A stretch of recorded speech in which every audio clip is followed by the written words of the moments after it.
Very welcome to all of you.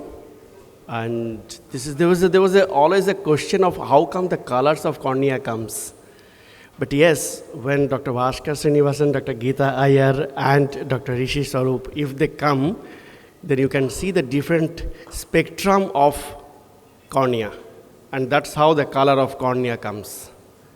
And on behalf of Ophthalmological Society of West Bengal, I welcome Dr. Geeta Iyer, Dr. Bhaskar Srinivasan, and Dr. Rishi is yet to come, yet to reach here.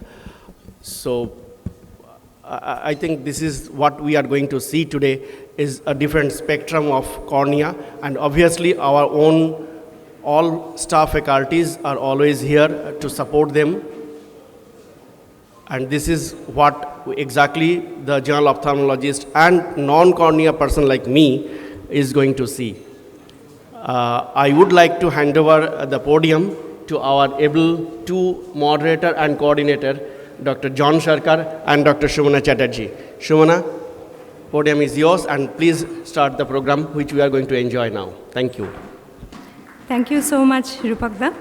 And at the outset, I want to thank OSWB and Dr. Rupakanti Bishwas, our chairman scientific committee, because he has, and OSWB, given us the opportunity to have all our teachers today, the teachers from Kolkata who have shaped our basis, and the teachers, our most revered Dr. Geeta Iyer ma'am and Dr. Bhaskar Srinivasan sir, who has refined our modest capabilities so that we are continuing to practice till now, and we are very much indebted to them.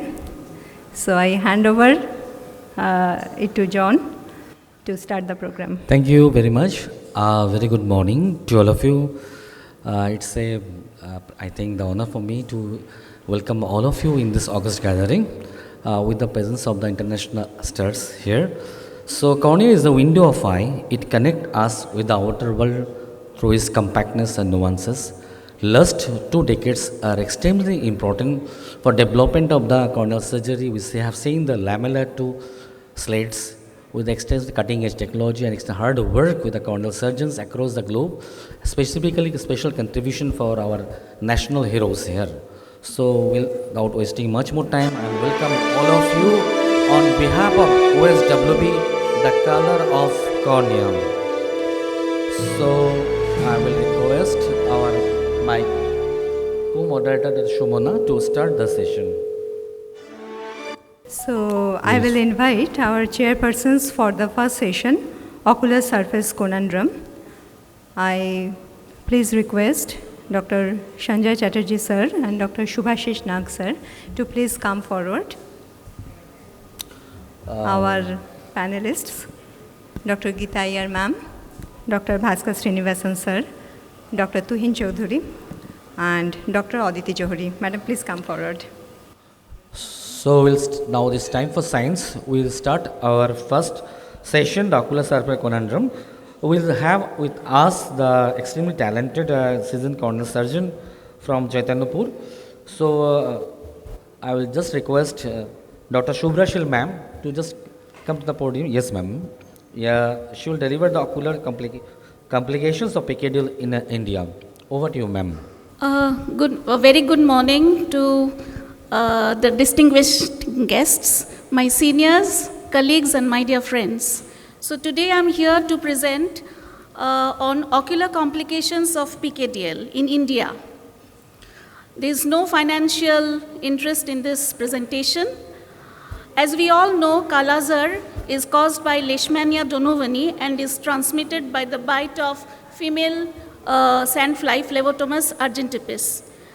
The types of presentation of Kala Azar are cutaneous, mucocutaneous, visceral, and PKDL, that is post-Kala Azar dermal leishmaniasis. Kala Azar primarily affects the liver, spleen, the hematogenous, and the reticuloendothelial system. And it causes fever, weight loss, hepatomegaly, pancytopenia, and skin pigmentation. So what is PKDL? Patients successfully treated for visceral leishmaniasis remain asymptomatic for years and then develop fulminant and progressive proliferation of the parasites within the skin. And it comes in the form of macular, maculopapular, or nodular lesions. And this is known as PKDL. The incidence in India is around 10%, and miltefosine is presently the drug that is widely used for treating PKDL.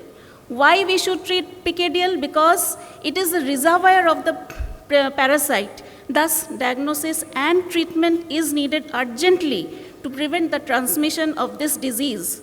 One thing of concern is, in PKDL, there is no discomfort to the patient apart from the skin lesions. So we have to identify these patients and treat them to remove the to stop the transmission of the disease. Coming to Kala-Azar in India, there are some endemic pockets in India. The first is Bihar, where out of 33 districts out of 38 are affected by Kala-Azar. In Jharkhand, 4 out of 24 districts, West Bengal, 11 out of 23 districts, and UP, 6 out of 75 districts. The National Vector-Borne Disease Control Program has been launched in India in 1990-91 to tackle this disease. India's initial target to eliminate Kala-Azar was taken in 2010. However, till today, we have not been able to tackle this disease. What is elimination? Elimination of Kala-Azar is defined as no block in the country should report more than 1 case per 10,000 patients. The recommended drugs for Kala-Azar are sodium stibogluconate, which is no longer used. Liposomal amphotericin B is now the drug of choice for Kala-Azar treatment, and it has got good compliance because in case of visceral leishmaniasis, it is a single dose, and in cases of PKDL, you have to go for multiple doses of liposomal amphotericin B. It is marketed by Cipla in India, and it has got minimal side effects. It has, some cases have reported raised creatinine levels. And the other drug which is widely used is the miltefosine capsules. A few words on miltefosine. It is used for visceral leishmaniasis and widely used for PKDL. Some literature study shows that it has been used for acanthamoeba keratitis and also for cutaneous metastasis of breast cancer. Miltefosine is an immunomodulator, and it stimulates the T cells, macrophages, expression of interleukin-3, granulocyte macrophage colony stimulating factor, and interferon gamma. The prominent side effects of miltefosine, after doing a lot of literature study, we saw it is more of GI upset in the form of nausea, vomiting, dizziness. So these side effects go off with the discontinuation of the capsule. It is marketed in India by the German Remedies Limited, the dosage being BD or TDS depending on the body weight. The duration of treatment in case of visceral leishmaniasis, it is 28 days, that is 4 weeks, and for PKDL, it is 12 weeks. It is contraindicated in children and in pregnancy. The mechanism of inflammation caused by miltefosine, study is going on in this topic, but some of the theories that have come up is the drug gets trapped in the tissues, and there is formation of lipid drug complex which is resistant to digestion by phospholipase enzyme which metabolizes the miltefosine. Thus, with early discontinuation of miltefosine, lipid drug complex again becomes susceptible to the phospholipases. And the second theory is when we administer miltefosine, a lot of parasites get killed, and it is from the toxins, maybe this inflammation occurs. These are all in the empirically, these theories have come up. A lot of studies are going on in this topic. So coming to to our study, the purpose of the study and the methodology.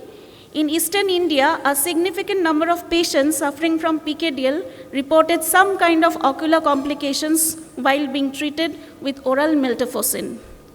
This study looked at the various ocular manifestations which range from conjunctivitis, limbitis, scleritis, corneal infiltration, keratitis, corneal thinning, perforation among those patients. The period of study was post-corona, we were seeing all these patients through WhatsApp, we were getting the pictures, but we were not able to examine them. So the actual examination of the patient occurred post-corona, and the study period was March to November 2022. 41 subjects who reported with eye problems after miltefosine therapy were examined, and most of them, most strikingly, had these ocular problems after intake of miltefosine for 3 to 4 weeks. Majority of them gave this history. That is, 3 to 4 weeks is the period after which they are developing conjunctivitis, limbitis, and then gradually it becomes keratitis, infiltration, thinning, all those things. So detailed history was taken and available medical records were reviewed as much as possible. Visual acuity testing, slit lamp, and indirect ophthalmoscopy was done for these individuals, and 4 new active cases were treated during this time. So these are the cutaneous lesions that we saw. Detailed drug history was taken. All of them had those capsules and the prescriptions you can see. And mostly we had examined these patients in Saran district and Pakur of Jharkhand and Bihar. So I have tried to categorize the patients into 2 parts: unilateral development, unilateral involvement of the eye post miltefosine use. As you can see, they are all having peripheral lesions. They were rigorously treated with steroids and their visual acuity could be retained. This another group, they are also having unilateral involvement, but they had been treated with antibiotics, antifungals for a very long time, and all of them you can see they have more or less lost their eyes. And in the last case, you can see the patient's eye had to be eviscerated. So active keratitis, this is one of the active cases that we treated during the study period. You can see the amount of activity on the left-hand side of the picture, and he was rigorously treated with oral and topical steroids, and the outcome is on the right-hand side. So many of the ophthalmologists were treated them in lines of marginal keratitis or Murren's ulcer. That was in the time before corona or during corona. Those were the fortunate patients who gained their vision, and those ophthalmologists who treated them in lines of bacterial or a fungal keratitis lost their eyes. So these were all speculations. We were going through literature during corona period. Even we took the help of Dr. Shamar Vasak sir. We gave him a call that we are getting cases. He also helped us in this matter. So retrospective analysis shows that eyes treated with corticosteroids have only peripheral corneal lesions, and the eyes treated with antibiotic only developed blinding corneal scar. So these were the cases of the bilateral involvement. There were 4. I couldn't get the picture of the other one. And they had undergone keratoplasty, doing well till now. And now coming to the results. 40 patients were found to have probable relationship with miltefosine therapy. The age ranged from 12 to 61 years, the mean being 28 years. And males were more affected, and both eyes affected were in 37% cases, and 90% of them had some sort of corneal opacity, mostly at the periphery. The eyes, 24 eyes were treated with corticosteroids, 10 with antibiotics and antifungals, and mild symptoms disappeared after stopping miltefosine. That was in 3 cases, and we had missing data in 6 cases. So it's a serious problem, and bilateral blindness and severe visual impairment was found in 8, and unilateral blindness and severe visual impairment in 14. So to conclude, the fact that cases often resolved well with topical corticosteroid may point towards an immune-mediated mechanism. Then ocular adverse events of PKDL is a major challenge for Kala-Azar elimination program. Risk minimization is a main task. Early detection of adverse events and training of the local ophthalmologists in treating these conditions to prevent blindness. And more research is needed to understand the mechanism of adverse ocular events. We have to stop miltefosine at the earliest when ocular complications start. Vector control by spraying 50% DDT, synthetic pyrethroid, use of nets during sleeping has to be done. The picture on the you can see here in the villages, the government is doing the DDT springs. They have marked on the walls. So a lot of work is going on. And clinical trial is going on to reduce the dose and the duration of miltefosine, and also to find alternative treatment protocol for PKDL. So news from Bangladesh. On October 31st, 2023, WHO announced that Bangladesh has eliminated visceral leishmaniasis as a public health problem, the first country worldwide to do so. The elimination status was validated by WHO after Bangladesh reported less than 1 case per 10,000 people in previous 3 consecutive years. So what has Bangladesh done? They have done 3 things. First is they have stopped miltefosine at the earliest whenever the eyes became red. Secondly, they gave rigorous doses of steroid. And third is they had started liposomal amphotericin B. So all these 3 strategies taken together for the last 3 to 4 years, they have been able to eliminate Kala-Azar from Bangladesh. And we are hopeful in India too. A lot of clinical trials are going on. We will also be able to achieve the goal. Thank you. And these are our references. And thank you so much. Thank you so much. I think this is a very important study with some very important implication. And I will quickly invite one comment from Dr. Geeta Iyer, ma'am. Thank you. I think you have very beautifully summarized a very important community-related issue. And by putting this together, what I actually wanted to know was we don't see too much of this in our part of the country. And this is something which is endemic to this side.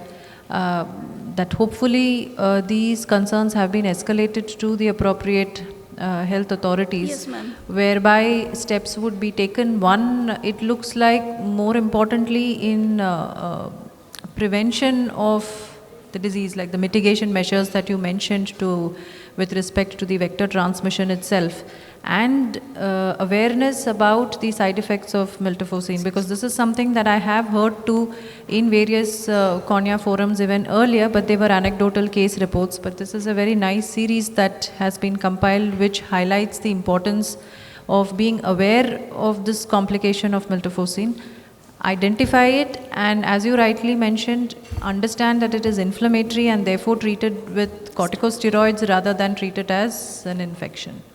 Very, very good work, and I hope that very soon it does have the necessary remedies that have to be taken in this respect. Thank you so much, Geeta ma'am. And I request Dr. Chatterjee for his comments. Yes, post-Kala-Azar dermal leishmaniasis will produce skin rashes, geomorphic types, papular, nodular, and all those. Sometimes the eye is affected, but otherwise it is mainly symptomless. The main problem is that it is storehouse of the disease and it may produce visceral Kala-Azar, epidemic of visceral Kala-Azar later on. Thank you. Sir, miltefosine for visceral leishmaniasis, it's 4 weeks, and for PKDL, it's 12 weeks. So what we saw is at the 3rd, 4th week only we are getting those complications. So now the studies are going on whether the miltefosine can be used for 4 weeks and then switch over to liposomal amphotericin B. So all these are all in the clinical trial level, sir. Leishmaniasis or the visceral component respond as well to liposomal amphotericin B as it does to miltefosine also, because when you're trying to protect the eye, are we ensuring that the systemic manifestations of the disease also come under control if you switch the medication from miltefosine so to those liposomal? are all, ma'am, under... They're all under study actually, still. till date, it was said that liposomal amphotericin B is the drug of choice for visceral leishmaniasis. It's a single dose. But miltefosine is the drug of choice for PKDL. But when this came into surface, this ocular problems, now people are trying to switch over into a combo treatment or maybe liposomal. Bangladesh study, most of the cases were treated with liposomal amphotericin B multi-dose. So we don't know. In the years to come, maybe some protocol will come up. Thank you. Thank you, Shubhra ma'am, for a wonderful talk. Now we'll move to our next talk. We have with us the energetic young surgeon, Dr. Anik Dash, who is a consultant Netralayam, both VIP and Mukandapur. So he will deliver the talk, the surprise in the surface. Over to you, Dr. Anik. Good morning, everyone. Thank you, OSWB, for giving this opportunity to me. So today I will talk on one case of mine. So one 34 years old female, she came to me with a complaint of unable to open her both eyes. She was diagnosed toxic epidermal necrosis, and she was admitted in the hospital for 1 month for her systemic condition. So this is the picture of her both eyes. So we can see in her right eye there is a complete closure of eye due to ankyloblepharon and complete symblepharon. And in left eye there is also ankyloblepharon, but in examination I found that in her left eye there is a autoevisceration is already happened. So her right eye vision was PL and PR accurate, but left eye vision was PL but PR was inaccurate. And in BS scan, in right eye we can see the BS scan was normal, but left eye BS scan was pre-thysical stage. So I counseled the patient's family members, so we'll go for the right eye surgery. So surgery was planned, symblepharon release and AMT placement plus additional procedure.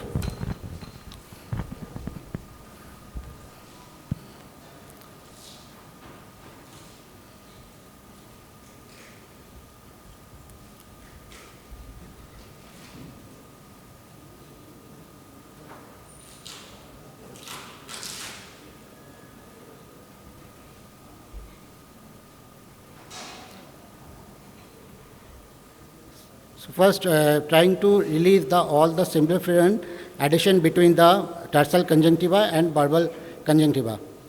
I was very inflamed, and we can see the lot of bleedings.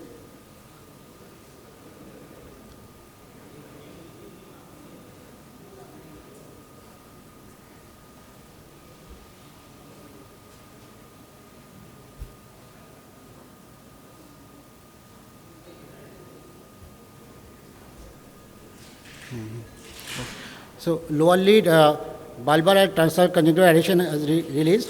Now I'm trying to release that corneal part and the superior bulbar and conjunctival symblepharon.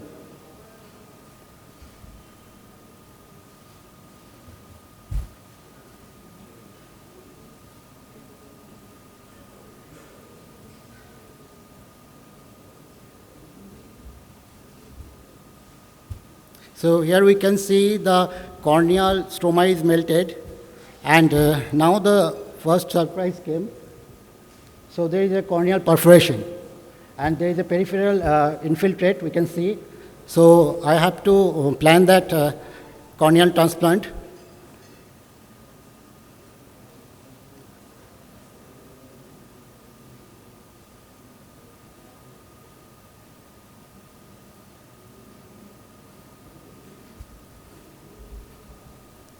So corneal transplant was done, and now I have to release all the adhesion between the conjunctiva.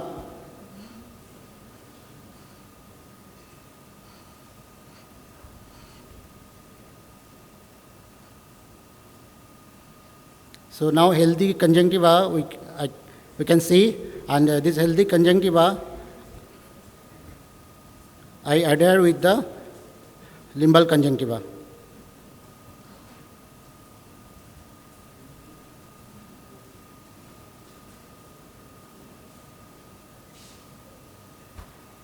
So now I have placed AMT to cover all the raw surface between the tarsal and bulbar conjunctiva. AMT was secured with fibrin glue and sutures.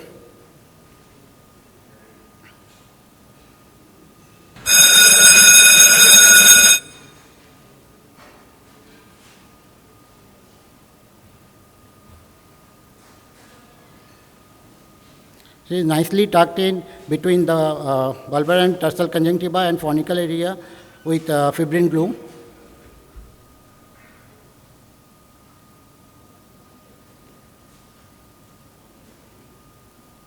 And in similar fashion, the superior fornix also covered with AMT. And after that, I have placed another AMT to cover the interpalpebral area, and followed by one large diameter BCL and temporary central tarsorrhaphy.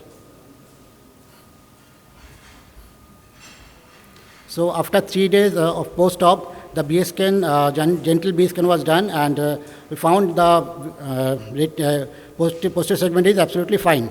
But after 4 days, the second surprise has come, that donor button found Pseudomonas infection, and which was almost a resistance to all the antibiotic except colistin and gentamicin. So I have started fortified colistin, and after 10 days of post-op, I found there is no recurrence. So I started lower potency steroid, lotepreneral, which I continued with tapered dose. And after 1 month of post-op, we can see the cornea is clear, and surface also well epithelialized, and patient gained the vision of counting finger 4 meters. So Stevens-Johnson syndrome is the immunomediated mucocutaneous disease, and initial management and examination is very important. So examination should include examination of the skin, upper eyelid and lower eyelid skin, and any breakdown in the ocular, epithelial breakdown in the ocular surface and the eyelid margin. And initial management will help reduce the severity of the Stevens-Johnson sequelae. So if the grade, we can characteristic, grade 0 to grade 1 is a mild form. There we need only artificial tears and mild steroid. But in grade 2 to 3, it is severe form. There AMT is very useful, because AMT, it has the anti-fibrotic and anti-scarring property. Thank you. Thanks, Sonic. Great talk, great surgery, and great outcome. We have our chairperson, Dr. Bhaskar Rai Chaudhuri, sir. I want a quick comment from you. Thank you, Sumana. Very heroic surgery, I must say, and good of you to take it up. Most people do not take up these cases. One thing I did not understand is, from where did you get the Pseudomonas growth? From the donor cornea? Yeah, from the host. From the host. Button. So there was an infiltrate on the cornea? Yes, yes. Okay, and you could scrape it? No, I just sent the corneal button to the lab, and they did the culture. Okay, in the residual corneal button, yes, you had, you grew Pseudomonas, but it was, okay. So, this case actually highlights that the importance of treating Stevens-Johnson syndrome or TEN cases very early. And unfortunately, we do not get the referrals on time. I work in a multi-speciality hospital. Right now I have one SJS under my care, which was referred to me 3 days later.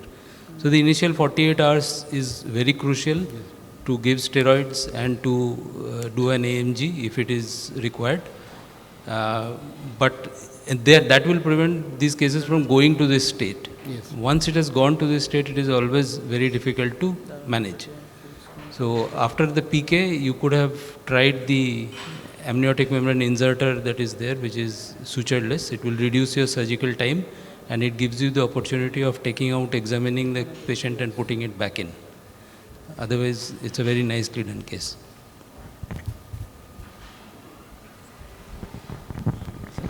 Yes, sir. So, according to Deuce 2 classification, it is a multifactorial. Yes. So, this is one of the cause, the ocular surface disease. And in Stevens-Johnson syndrome or this, usually the mucin layer is affected. Mucin secretion from the goblet cells of the conjunctiva. There is cicatrization of the conjunctiva. Okay. Thank you, sir, for nice comment. We have with us Dr. Ashish Majumdar, who will be the next speaker. So over to you, Dr. Ashish. Good morning, everyone. Today I am going to talk how ichthyosis has itched me. A 19-year-old female has been referred to me with a best corrected visual acuity of 2/60 in right eye and hand movement close to face in left eye, with a chief complaint of dimness of vision in the right eye and left eye for 10 years with photophobia, watering. She also presented with corneal epithelial defect, corneal vascularization, developmental cataract. So when the patient came to me, she was looking kind of different. She has alopecia, she has onychodystrophy, she has fiery red gum and oral mucosa with deeply fissured tongue, and there are follicular keratosis.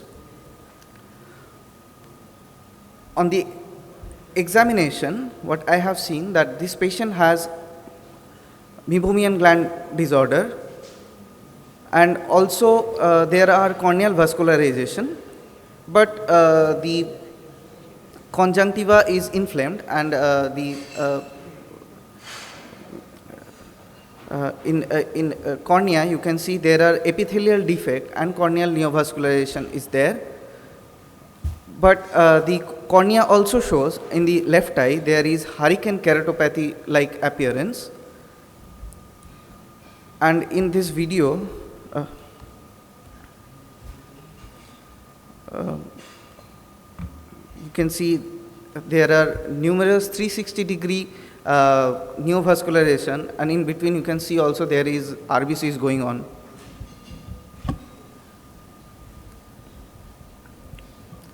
So initially I have treated this patient as meibomian gland disorder and give that patient eyelid hygiene to be maintained with hypoclean solution, eye ointment, azithromycin, tablet doxycycline, eye drop, lubricants, and also cyclosporin. And as there are some dermatological issues, so I have referred this patient to a dermatologist. And I have reviewed him weekly for a month. And after 1 month, this patient, what he presented with a better eyelid anatomy, but there are inspissated meibomian glands. There is still vascularization is there in the superior limbus in both eye, and that patient also has lamellar developmental cataract. In pentacam, this patient showed a different kind of picture where D value is higher, and it also showing that this patient has keratoconus grade 1 in left eye and keratoconus grade 1 to 2 in keratoconus grade 1 in right eye and 1 to 2 in left eye. But clinically there was no such picture of keratoconus in that patient. While in anterior segment OCT, you can see there is a mild limbal thickening, and there is a hyperreflective zone between the epithelium and the stroma, and epithelium is in the right eye, and in the left eye there is a hyperreflective epithelium in the right eye, and also there is hyperreflectivity between the epithelium and the stromal junction. The UBM shows the both eye has the lamellar developmental cataract, and USG shows the normal vitreous with attached retina in both eye. The specular microscopy shows the normal CD count in both eye. The dermatologist sent me the pathological report and shows that the patient has invaginated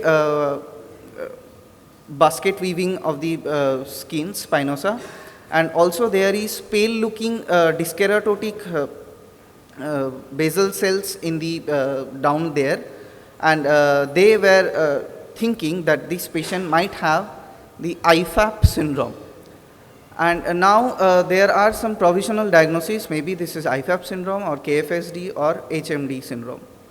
So for the confirmation, we have done the whole genome exome sequencing, and it came that there is a SREBF1 mutation which come as autosomal dominant IFAP syndrome, which is known as the hereditary mucoepithelial dysplasia. So this patient had undergone the normal cataract surgery, but while during doing the cataract surgery, what I noted that the nucleus is very soft and chewy in nature. So I just did the suction of the nucleus by the help of Simcoe cannula. But while I am doing that suction, I saw that the cornea is getting crumpled. That means there is no such turgidity, or the biomechanics of the cornea may be not normal. So that's what give me some sort of idea, maybe that patient have keratoconus. But after cataract surgery, that patient has developed best corrected visual acuity of 6/12. And after that treatment, the ocular surface also get normal by the fluorescent picture you can see. But there is recurrence of vascularization, what I have noted, which got disappeared before the surgery.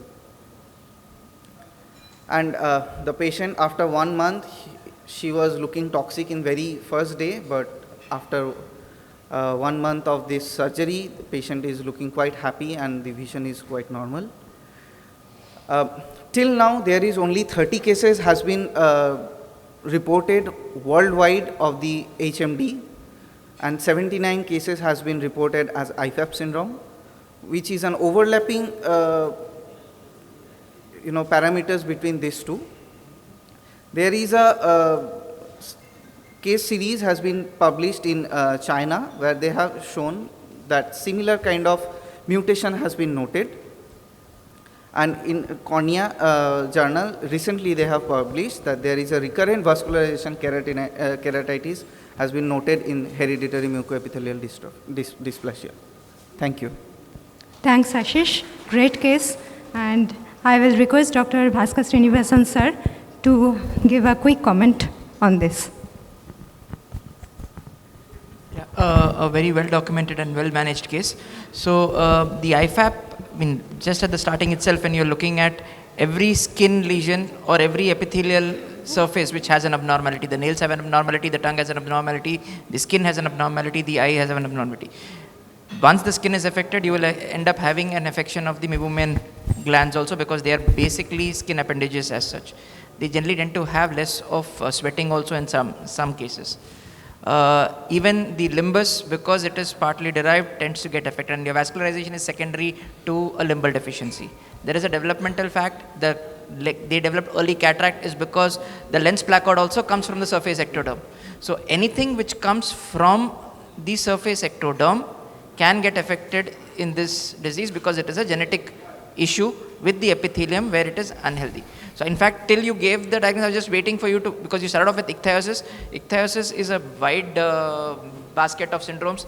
IFAP itself is also a wide basket, because ectoderm, it comes under the domain of ectodermal dysplasia, and there are hundreds and hundreds of variation. We've seen about 4 or 5 patients similar, but they were more younger, they were more symptomatic with respect to light sensitivity. You will have adequate tears in their eyes, but they will not be able to open their eyes, because there is no meibum which is coming out, the tears are just flowing out. They would be very sensitive, they might actually have a head posture because they don't want to look at light.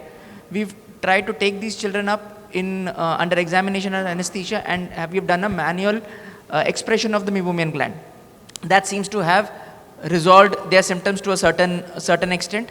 The other thing which seems to have resolved is age, because as you get older, because of the hormonal changes which sets in, the symptoms become a little bit better, because just like you have menopause when your hormonal levels drops, or age when your hormonal level drops, you tend to have MGD. Similarly, as your hormone starts kicking in, the MGD component gets a little bit better. So that's again something that we've seen tends to make these children a little bit more comfortable somewhere around 14-15 years of age. So broadly speaking, we still do not know exactly what causes the problem, apart from having one variant where we have a genetic gene which is there. All the other variants we still do not know. It would be nice to pull up the cases and do a genetic test for all patients and try to get answers. Nice case. Thank you, sir. Thanks for that's the BSN, sir. Actually, we are running all during our fellowship days behind us, sir. So we'll welcome Dr. Tuhin Chaudhary. Sorry, sorry. Oh, yes, ma'am. Yes, ma'am. Just one comment on the case presentation. I think our longest follow-up with this kind of a similar case has been more than 15 years now. Yeah, so our longest follow-up with this kind of a case, which was diagnosed as ectodermal dysplasia, has been 15 years now, where the child presented to us at the age of 1 year and she's now almost 17, 18 years old. We've been able to stabilize between the two of us. We've seen almost close to 5 patients who've been diagnosed as ectodermal dysplasia, with one being diagnosed as IFAP. Repeated expressions of the meibomian gland, and that has to be done under general anesthesia because it's usually very painful. It's noodle-like secretion that comes off from the meibomian glands. Once in 6 months is what we used to follow when the child was much younger, and that somehow seems to stabilize the surface along with short course of topical steroids, management of the cataract, and we've resorted to even amniotic membrane in one child who presented with features of limbal stem cell deficiency and vascularization, which seem to stabilize the surface. So these are patients where we have to co-treat and co-manage with a dermatologist. Unfortunately, there is not too much that they can offer in terms of management for these conditions thus far. But for the ocular surface, we definitely need to stabilize the inflammation and, importantly, the meibomian gland dysfunction. In my case, the dermatologist who is treating him, her, they have applied 20% urea. So applying after 20% urea in their skin and all over the area, what I have seen and they have also noticed that the harshness of the skin, even the eyelids are getting decreased, and the patient is also, and there are angular cheilitis, that is also getting treated by them, and that's giving a better result. But one question I have, that what I have seen in the ASOCT, why there is hyperreflectivity of the epithelium and the gap between the stroma? Of a conjunctivalized surface, you will have a hyperreflective epithelium. So the fact that during that initial phase there was more of haze and more of vascularization, it's not that there's a complete limbal deficiency, but it is a stress. It's not a health. So once your inflammation probably has come down, the existing cells are growing. That's why you have an anterior portion which is slightly transparent, and then you have a hyporeflective, and then the deeper area which is the previous epithelium, which is probably still showing some features of conjunctivalization. So that explains your vascularization, that explains the hyperreflectivity that you see in the OCT. If the inflammation is under control over a period of time, that hyperreflectivity will kind of settle down, and it will become more clearer, provided the residual limbal cells are sufficient enough to maintain the homeostasis of the epithelium. Sir, as there is a very nice talk, Dr. Ashish. Just to point out one variant, the very few patients of ichthyosis that I have seen, mostly they have presented with ectropion of the upper and the lower eyelid, of course with the ongoing associations of exposure keratopathy and limbal stem cell deficiency. So they have benefited with the tarsorrhaphy and an AMT. So my presentations have mostly been ectropion. It doesn't come under ichthyosis per se, it comes under ectodermal dysplasia as a disease group, where there are hundreds of variants, and even dermatologists have their own difficulties in categorizing each. So it's a very interesting topic. We'll carry on it. So we have our own slide zero. We have with us Dr. Tuhin Chaudhary, who is the consultant Disha Eye Hospital, Barakpur. So I welcome sir for this deliver the talk for autologous sleds. Over to you, sir. Okay, good morning everyone. At the outset, my sincere thanks to OSWB for the opportunity. So next few minutes I will be talking on autologous slate, the hope in the horizon. So if you all know that ocular surface damage following chemical or thermal injuries results from the limbal ischemia. You can see that this is the limbal ischemia, and that leads to subsequent loss of stem cells which are capable of repopulating the corneal epithelium. And once it is considered that corneal blindness from this ocular injury is incurable, and if you look at this lime burns, the 1 year graft survival rate is 33% and 3 year graft survival rate is only 0%. So these stem cells and its expansion and transplantation to treat variety of ocular surface disorders is a remarkable achievement in the modern stem cell biology. And these stem cells are present in the palisades of foot, and these are the cells which maintains normal corneal epithelium, and it prevents conjunctivalization of the cornea. So these limbal epithelial stem cells, these are finite bodies, and when these limbal epithelial stem cells are lost or just getting reduced below the threshold value, then these conditions leads to limbal stem cell deficiency. So this limbal stem cell deficiency is characterized by this triad, that is this conjunctivalization, neovascularization, and chronic inflammation. So it can be classified as partial and total. So when it is partial means that only this part is affected, and total means that all the corneal surface is affected. It can be idiopathic, but the most common this etiology is this injury following chemical or thermal burns. It can be iatrogenic following the surgery for pterygium or OSSN, or even by using contact lens. And you should remember that this sometimes because of autoimmune disorders like SJS or mucous membrane pemphigoid, in these cases any sort of limbal transplantation will not, that means, give good results. So whenever we are managing these cases, the first and foremost goal is to re-establish the anatomical and physiological surface of the eye. And if it is achieved, then we can plan for improvement of the visual function.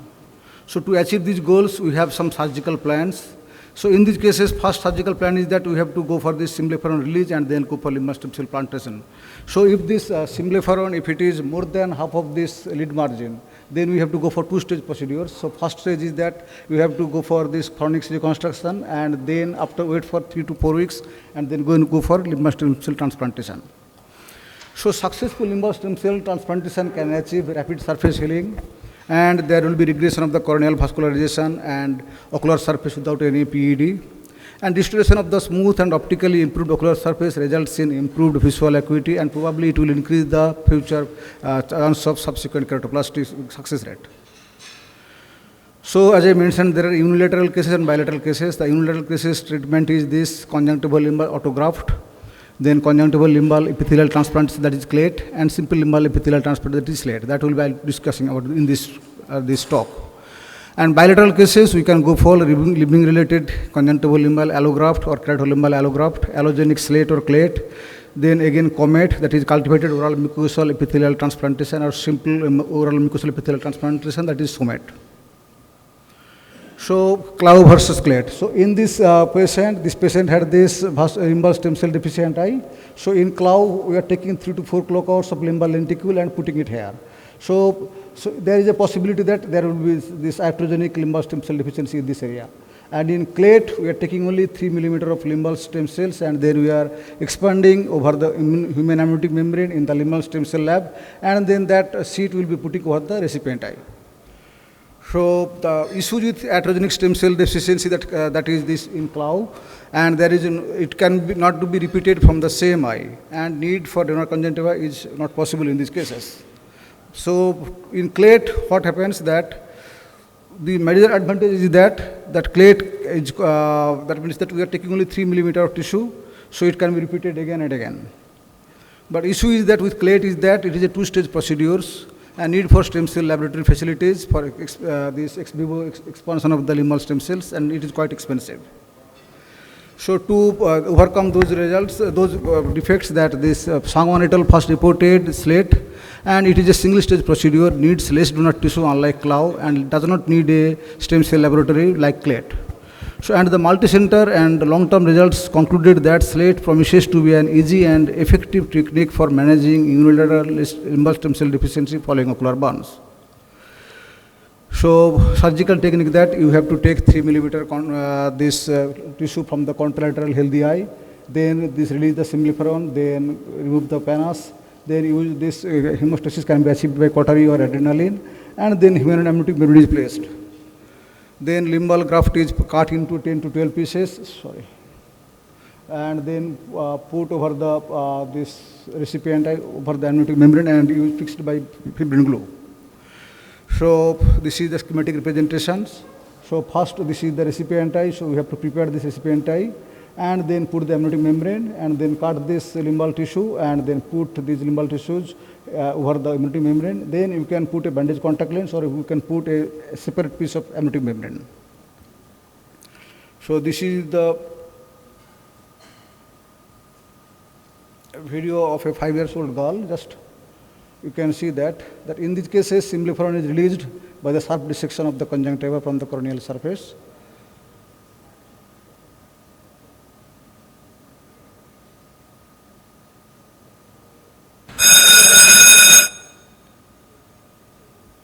So here the idea is that you have to go for initially for superficial dissection, and then as you proceed, then you go for further deeper dissection.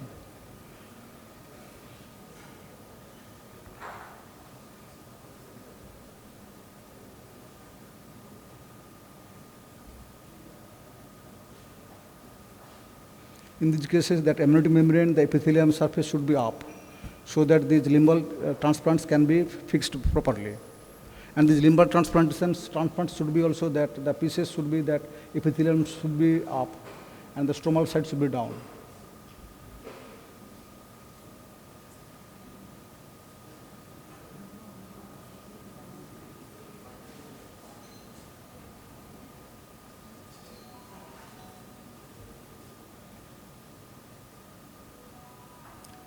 This was 5-year-old child, so I put another piece of amniotic membrane. And then I just used this teronylon circumferential suture just inside the limbus, and then put a conformer. And then in my children patients, that means that I usually put it arsorrhaphy.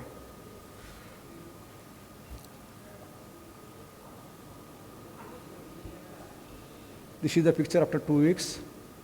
So after 2 weeks, I removed the bandage contact lens. And this is the picture after 1 year. And this is the limbal, the donor area.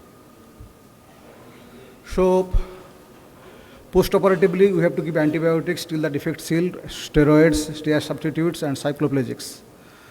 So definition of the success broadly relate to the reversal of the features of the ocular surface, and autologous slate, the multicenter results show that the overall success rate of slate in this study is 85.7%. which remains above 80% of the final follow-up. This is similar to or better than most published results of Clow or Clett. So to conclude, auto slate is the treatment of choice in unilateral, total or partial limbal stem cell deficiency, and there is no need of allogenic procedures in this condition. Slate over Clett as the preferred surgical technique, not only because it is effective, but also because it offers many other advantages, such as being single-stage procedure, more affordable, and technically feasible in resource-limited setting. Thank you. Hello. Thank you, Tuhinda. And it's an excellent talk, and it encompassed everything. So if you have any questions, please catch hold him during the lunch hours. So we'll have our respected teachers, Dr. Bhaskar Srinivasan sir. And I can't stop if I want to give introduction for him. He is a person that every one fellows from Shankar Netralaya who is present here, they will tell that whatever we have learned is maximum from him.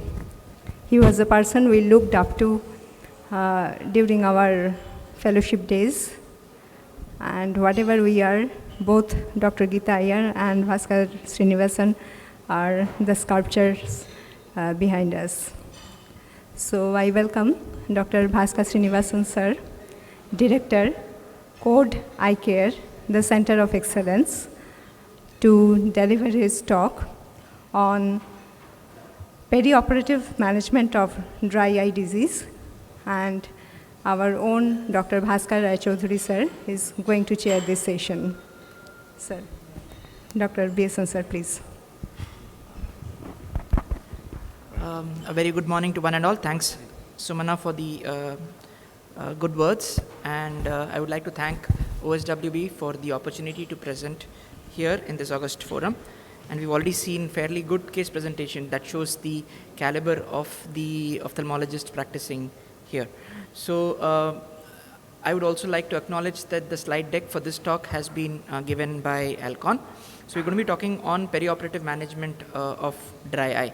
So the first question that we need to ask ourselves as ophthalmologists is, are we worried about dry eye when we talk about doing a cataract surgery or doing a refractive surgery? And if you look at the Deuce 2 algorithm itself, you have a group of patients where they are not symptomatic, but when you look at their cornea in terms of signs, you might see certain signs. So these are either neurotrophic or they are preclinical dry eye states. And these eyes, if you end up doing an ocular surgery without addressing the surface, you will end up with problems. So there is always a subset of patients who are already having dry eye, and if you're going to be missing that and doing a cataract surgery, you end up with problems. So what is the incidence of that? So before 2 days, till I got this article, I did not know that PHACO stands for Prospective Health Assessment of Cataract Patients' Ocular Surface as such. But what it does tell us that it ranges between 20 to 80% patients, depending on what is the criteria that you use for classifying dry eye. Cataract patients seem to be having dry eye. So that means almost 8 out of 10 patients whom we operate cataract, there is going to be some amount of dryness, be it staining, be it early tear breakup, be it MGD, be it ATD. So we need to at least look at it and see whether there's any surface problems before we plan for the cataract surgery, because it's always easier to tell the patient, yes, you have this problem, and then post-operatively manage the patients, rather than telling the patient who comes with irritation or discomfort post-operatively that you have cataract, you have dryness now, where he will start blaming the surgeon for the surgery. Yes, surgery does play a role in aggravating the dryness, but the discussion with the patient pre-operatively saves you a lot of chair time in the post-operative period. When you're talking of refractive surgery, again, there could be a subset of patients who have a pre-existing dry eye or a preclinical dry eye, but more importantly, you have a significant group with MGD in this population, younger population, and this MGD is also significantly related to the use of contact lens. This publication, where they have very diagrammatically showed how contact lens causes dryness by splitting the tear film into a pre-contact lens and a post-contact lens tear film. So effectively, the thickness of tear film in front of the cornea becomes reduced, so the friction between the contact lens and the epithelium causes some amount of epithelial stress. The friction between the lid and the contact lenses causes some amount of epithelial stress on the tarsal conjunctiva. This leads to MGD. The decreased sensations that most contact lens patients have, because that is why they are able to tolerate contact lenses, also reduces in a reduced blink, so that also aggravates your MGD. So these are all factors which explain why a contact lens patient tends to have dryness, and if you are going to be offering LASIK as a solution for contact lenses, you need to address this dryness before you take the patient up for a refractive procedure. Now the next question is, okay, patient has dryness or patient doesn't have dryness, but you're going to be doing a surgery. Does surgery cause a worsening of the ocular surface status or a worsening of the dryness? So if you look at published studies, there are various reasons for surgery causing it, the most important being the surgical insult itself, which causes a damage to the nerve, which could be one of the triggering factors for the dryness post-operatively. So when you're looking at cataract surgery, almost about 1/3 of patients tend to kind of get worse because of surgery, post-cataract surgery, and it affects their quality of life. And this is one of the most important complaints that the patient comes back post-cataract surgery saying that they feel uncomfortable, they have irritation, they have watering, and that eats up most of your chair time. If you are looking at refractive surgery patients, almost about 95% of them tend to have some amount of dryness at various stages post-procedure, and even after 6 months, you have about 20% to 40% patients having symptoms of dryness post-operatively. So what are the reasons for this discomfort in the post-operative period in this? What is the pathophysiology of the dryness that occurs? As far it could either be because of the surgery itself, like I said, because of the fact that the nerves get cut. It could be because of the exposure to the light. It could be because of intraoperative or postoperative medications. It could be the duration of surgery. So it's a multifactorial assault on the ocular surface which aggravates the dryness and which you need to correct pre-op, intra-op and post-operatively to maintain a healthy ocular surface and a happy patient. So like we said, there are several reasons for it. The corneal nerves get affected. You can have repeated washing of the surface get desiccated because of the light of the microscope and the toxicity of the medications. And when you're looking at cataract surgery, this damage to the nerve can cause an unstable epithelium, which will predispose the epithelium to more changes, and that will make the patient a lot more symptomatic. So what are the pathophysiological changes? Basically, any of these changes on the epithelium, any of the changes in the tear film will induce inflammation. It can cause a goblet cell loss. It can cause a meibomian gland dysfunction. And when you have an altered tear film, you have an altered blink mechanism, you have an altered sensory input which is there post-surgery, and the inflammation because of the fact that you have made a cut in the cornea for your cataract or refractive procedure, all this makes the eye vulnerable to the symptoms that the patient faces. When you're looking at a refractive surgery, you could probably categorize it as a neurological change, an inflammatory change, or a mechanical change, which is basically by the fact that the nerves get cut, or by the fact that the hyperosmolarity induces inflammation, or the fact that LASIK or SMILE or epiLASIK alters the contour. So when your contour is altered, you will always have bumps which tend to get desiccated first, and that can again make the patient a lot more symptomatic. Even when you look at a cataract surgery patient, sometimes if your incision is a little bit edematous, you will actually see the patient complaining of discomfort. And if you look at the tear film, you will always see it break up exactly first at the area where you have made your incision in terms of your temporal clear corneal area. Or if you have inadvertently made the incision a little bit more anteriorly into the cornea, the patients will be a little bit more symptomatic, because that gets the tear film gets desiccated on that area first. So this basically gives you a broad outline as to how a laser refractive surgery causes a problem. So obviously because of the suction, you can have a goblet cell loss. Because the nerves get cut, you can have a loss of sensations. If there's loss of sensations, there is decreased blink. If there's decreased blink, there is MGD. Because there is less sensation, there is decreased aqueous production. So all in all, both the aqueous component, the lipid component, and the fact that the blink mechanism gets affected makes it a vulnerable state as far as the dryness part is concerned. You have certain specific patterns of dryness in terms of a line staining, which has been suggested as one of the criteria for a post-refractive surgery dry eye. You also have a pattern where you say an anatomical breakup. Like I said, because the center is flat and the peripheral area is a little bit steeper, you will see the first breakup happening in that area. And you also have a component of something called as a pain without stain, because when the nerves are cut, sometimes it can end up having an inflammation in the nerve ends, which can be picked up with confocal microscopy, where clinically you might feel that the surface is not taking up a stain, your Schirmer's is good, your breakup is good, but the patient is significantly complaining of pain. And this comes under the domain of neurogenic pain as such. So when you're looking at doing a surgery, if the patient has a preoperative dry eye, does it impact the outcome of your surgery, whether it is cataract or refractive surgery? Yes. Basically, anything which affects your tear film will affect the outcome. And when you're looking at outcome of the surgery, the patient wants vision and the patient wants comfort. And if the patient's comfort and vision both are going to be affected because the tear film is unstable, the patient is going to be unhappy. So it's important to manage the patients. And now the second part is when you're talking about vision and when you're looking at a dry eye patient and you're doing a IOL calculation, if the surface is unstable, the keratometric values, the topographic values, whatever you're getting is not going to be reliable. So you will have to actually improve the surface before you calculate your IOL, because you can go haywire. If you're going to be doing a toric lens, the dryness on the surface of the SPKs can actually alter the astigmatism that you are perceiving or on the maps, both in terms of magnitude and in terms of axis, and that will again end up having a poor outcome. Third would be in terms of if your surface is significantly dry, you would probably not want to consider a multifocal lenses as such, because the quality of vision will get more affected as soon as the surface gets more drier as compared to, say, a single focus lens, where the quality is not going to be as affected with because of a poor ocular surface.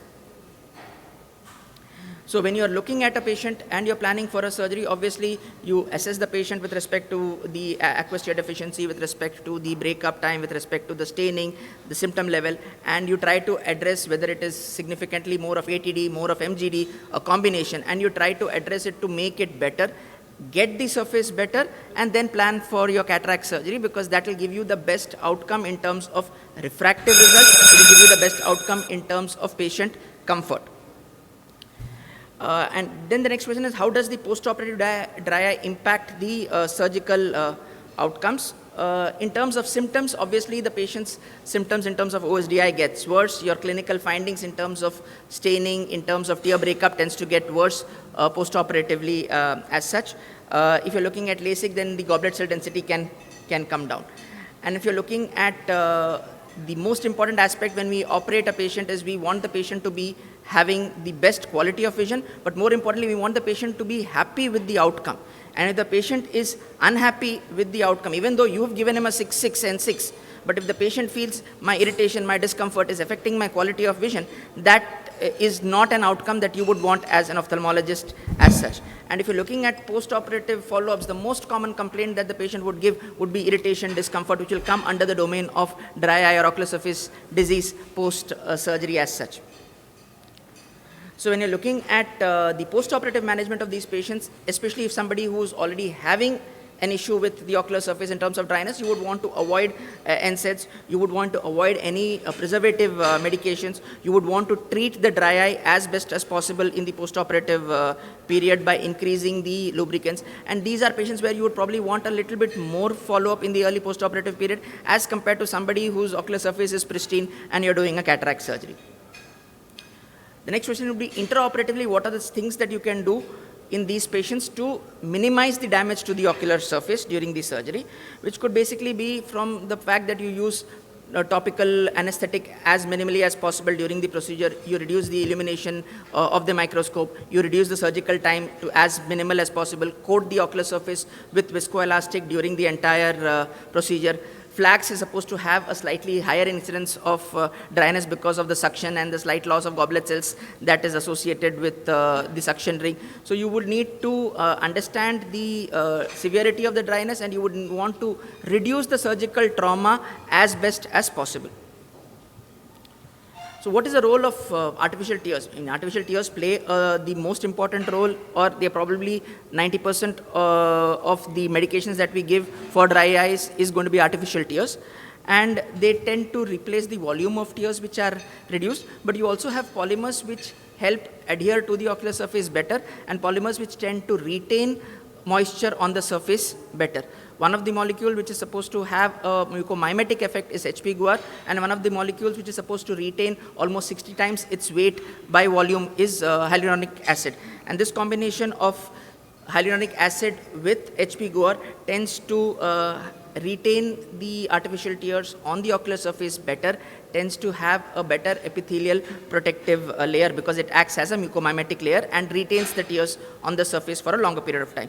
So when you're looking at moisture retention, when you compare the combination of HA and HPG versus HA alone, there is almost a double retention of the tears on the surface with this combination. When you're comparing the epithelialization rate, that is, if you have debrided the epithelium and are looking at a faster epithelialization, we do know that sodium hyaluronate has, hyaluronic acid has an epithelial healing properties, but this combination tends to hasten the healing as compared to using sodium hyaluronate alone. And when you're looking at symptoms that the patient has, it significantly reduces their symptoms by twice. So to that extent, both the patient's symptoms and the signs that we see tend to be better when you're using this combination of HA with HPG as compared to using HA by itself. So do you have studies to say that this combination works, and what would be the ideal way of giving this combination if you're planning for a cataract surgery? Now this study which was published by the NN group, basically they have looked at giving this combination. In one group they started it 2 weeks prior to the cataract surgery, in the second group they started it post-cataract surgery. Other criteria were the same, and they evaluated the patients based on the Schirmer's, the tear breakup and the speed questionnaire. And basically with respect to the symptoms, compared to the pre-operative to the 1 month post-operative, there was a consistent drop in the discomfort of the patient in the group where pre-operatively itself lubricating drops were started. In the group where the lubricating drops started post-operatively, there was still an initial spike because the insult of the surgery would have created a bit of a discomfort, and then there was a gradual reduction over the next couple of days' time. Whereas if you're looking at the breakup and Schirmer's, both groups showed a fairly good improvement in terms of the Schirmer's and the breakup, indicating the effect of the lubricating drops. But if you're comparing between groups, the symptoms were much lesser in the group that was started on the lubricating drop combination of HA and HPG 2 weeks prior to the cataract surgery, as compared to the group where they started the drops immediately in the postoperative period. So this study basically said that perioperative use tends to make the patient a little bit more comfortable. In terms of the tear breakup and Schirmer's value, between both the groups, whether you start perioperatively or you start postoperatively, was almost the same. There was no difference, but symptomatically, the patients felt a lot more better. So the other study, this was presented as a part of a poster in Cornea Society of India meeting in 2023, where they looked at safety of this combination and the use of this combination to look at ocular surface staining at a 90-day period.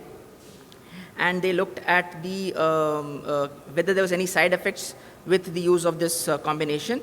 And the first visit, they were evaluated. At 1 month, they had a telephonic consultation, and at 90 months, they again had a clinical evaluation as such. And there was an improvement at 90 days across both the clinical spectrum, and there was an improvement in the ocular surface staining scores, and there were no side effects that we would be concerned about with this combination. So to conclude, dry eye disease could be present before surgery.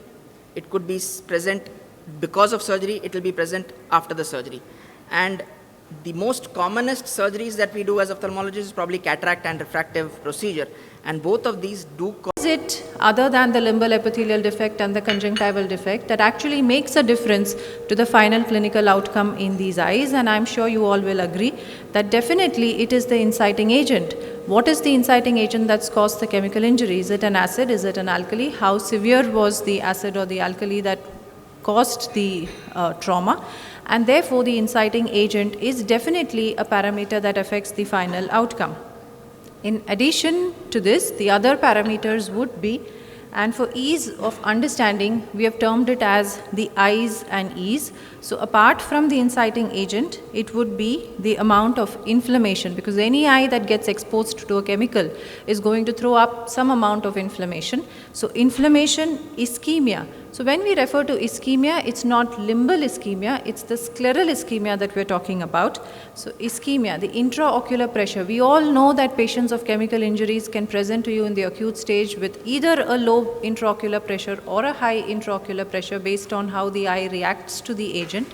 And therefore, pressure is something that is going to have an impact on the final outcome, because if you have treated the surface but you have lost the nerve to glaucoma, then there's nothing that you have left to offer to the person in terms of visual rehabilitation. There's also the epithelial defect, which forms the E amongst the I's and E's. And in the epithelial defect, it's not just the limbus and the conjunctiva, but it is also the amount of corneal epithelial defect. And sometimes, in most instances, even the amount of tarsal epithelial defect. Because if you evert the lid in these patients, in most instances, even the tarsal epithelium will be lost, and you will have absolutely no epithelium on the ocular surface from lid margin to lid margin. And the other E, which is of paramount importance, is the exposure.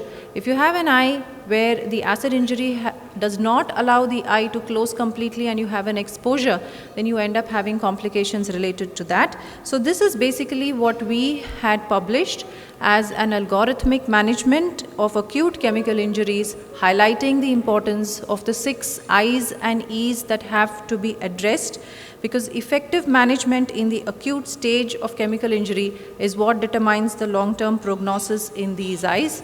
This was the algorithm that we had proposed for each of the I's and E's, so that the final outcome does carry a better prognosis.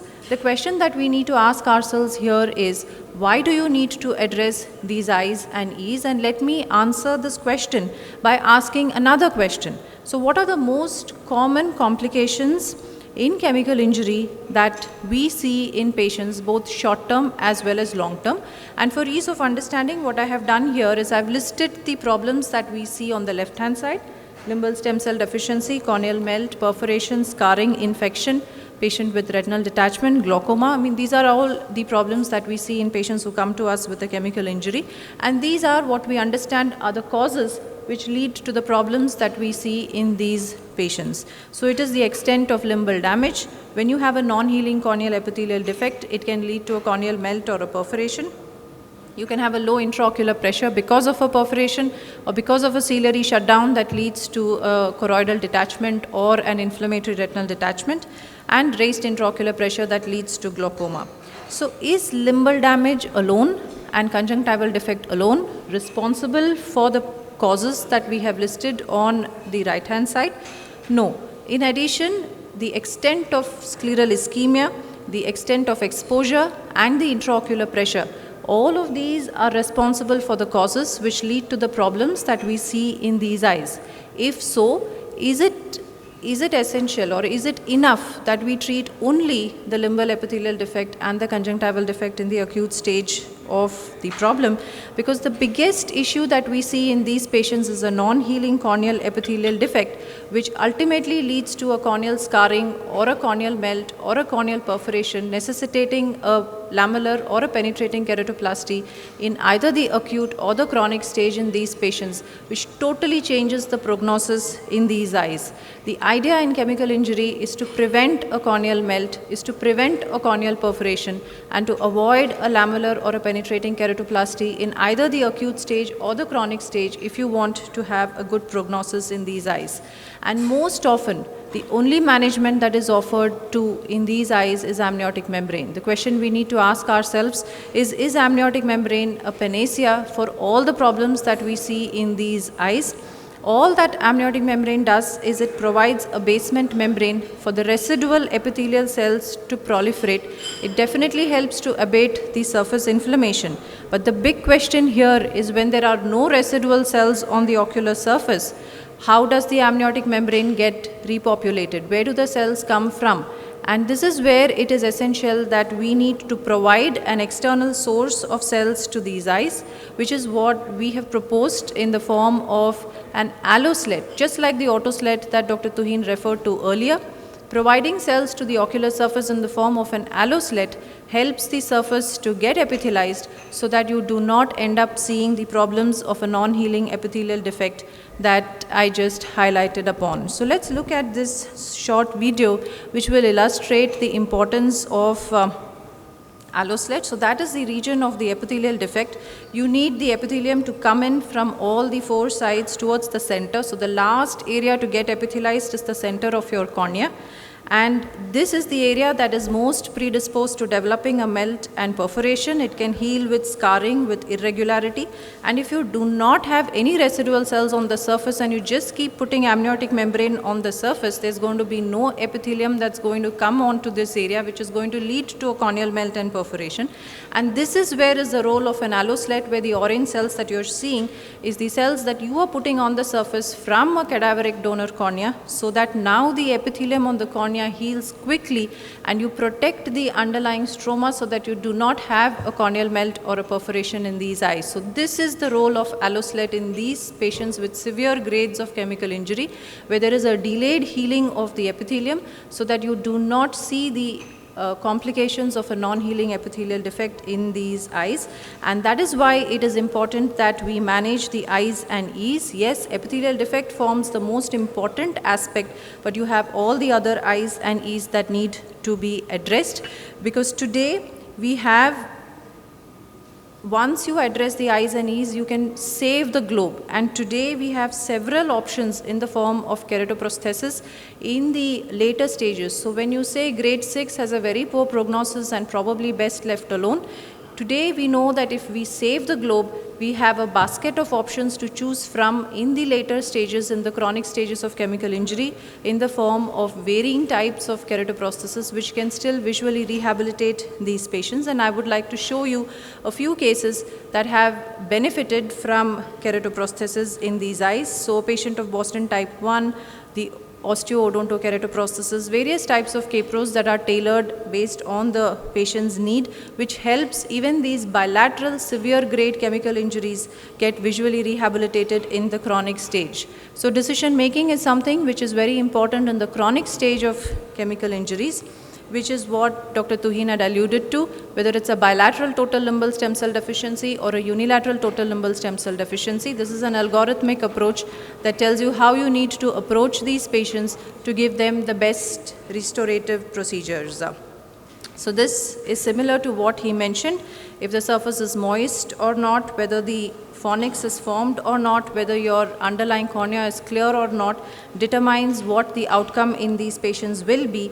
And the idea of doing an alloslet in the acute stage of chemical injury is that it takes you through the shortest route to the best outcome by avoiding a phonic shortening, by retaining the clarity of the underlying cornea and the thickness of the underlying cornea, so that the amount of measures that you will have to perform in the chronic stage to visually rehabilitate them is significantly less, and you follow the shortest route to visually rehabilitating these eyes by using an alloslet. So this is a patient who first underwent an alloslet in acute stage of chemical injury for a grade 6, where subsequently the patient underwent an autoslet, and this is at 3 years maintaining a vision of 6/9. You can see the significant difference between the appearance of the eye in the acute stage and at 3 years following the procedure. This is another child that underwent an alloslet initially, followed by an autoslet. So coming back to the point as to how your final prognosis depends on your management in the acute stage. For effective management, you need an effective grading system, and effective management in the acute stage is what determines the long-term prognosis. The question that we need to ask ourselves is, what should a classification system provide when you're treating a patient? It should tell you what the direct disease effects are. It should be able to prognosticate the condition. It should be able to guide you in terms of treatment, and it should allow you to assess the risk and monitor and manage these patients. The question that we have to ask ourselves is, do the current classification systems for chemical injury give an answer to all these questions? So partly maybe for the first parameter, but as far as all the other parameters are concerned, the current classification systems of Roper Hall and Dua's classification do not provide an answer to any of these parameters, for which we need to understand what the direct effects of chemical injury on the eye are.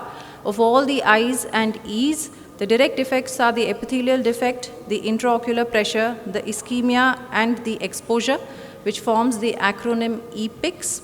Every other manifestation of chemical injury is a complication of one of these above direct effects, and hence EPICS, an enhanced grade generator for acute ocular chemical injuries, which will help us not just prognosticate, not just decide on the management, but give us a directive as to what the problems are that need to be addressed in these eyes.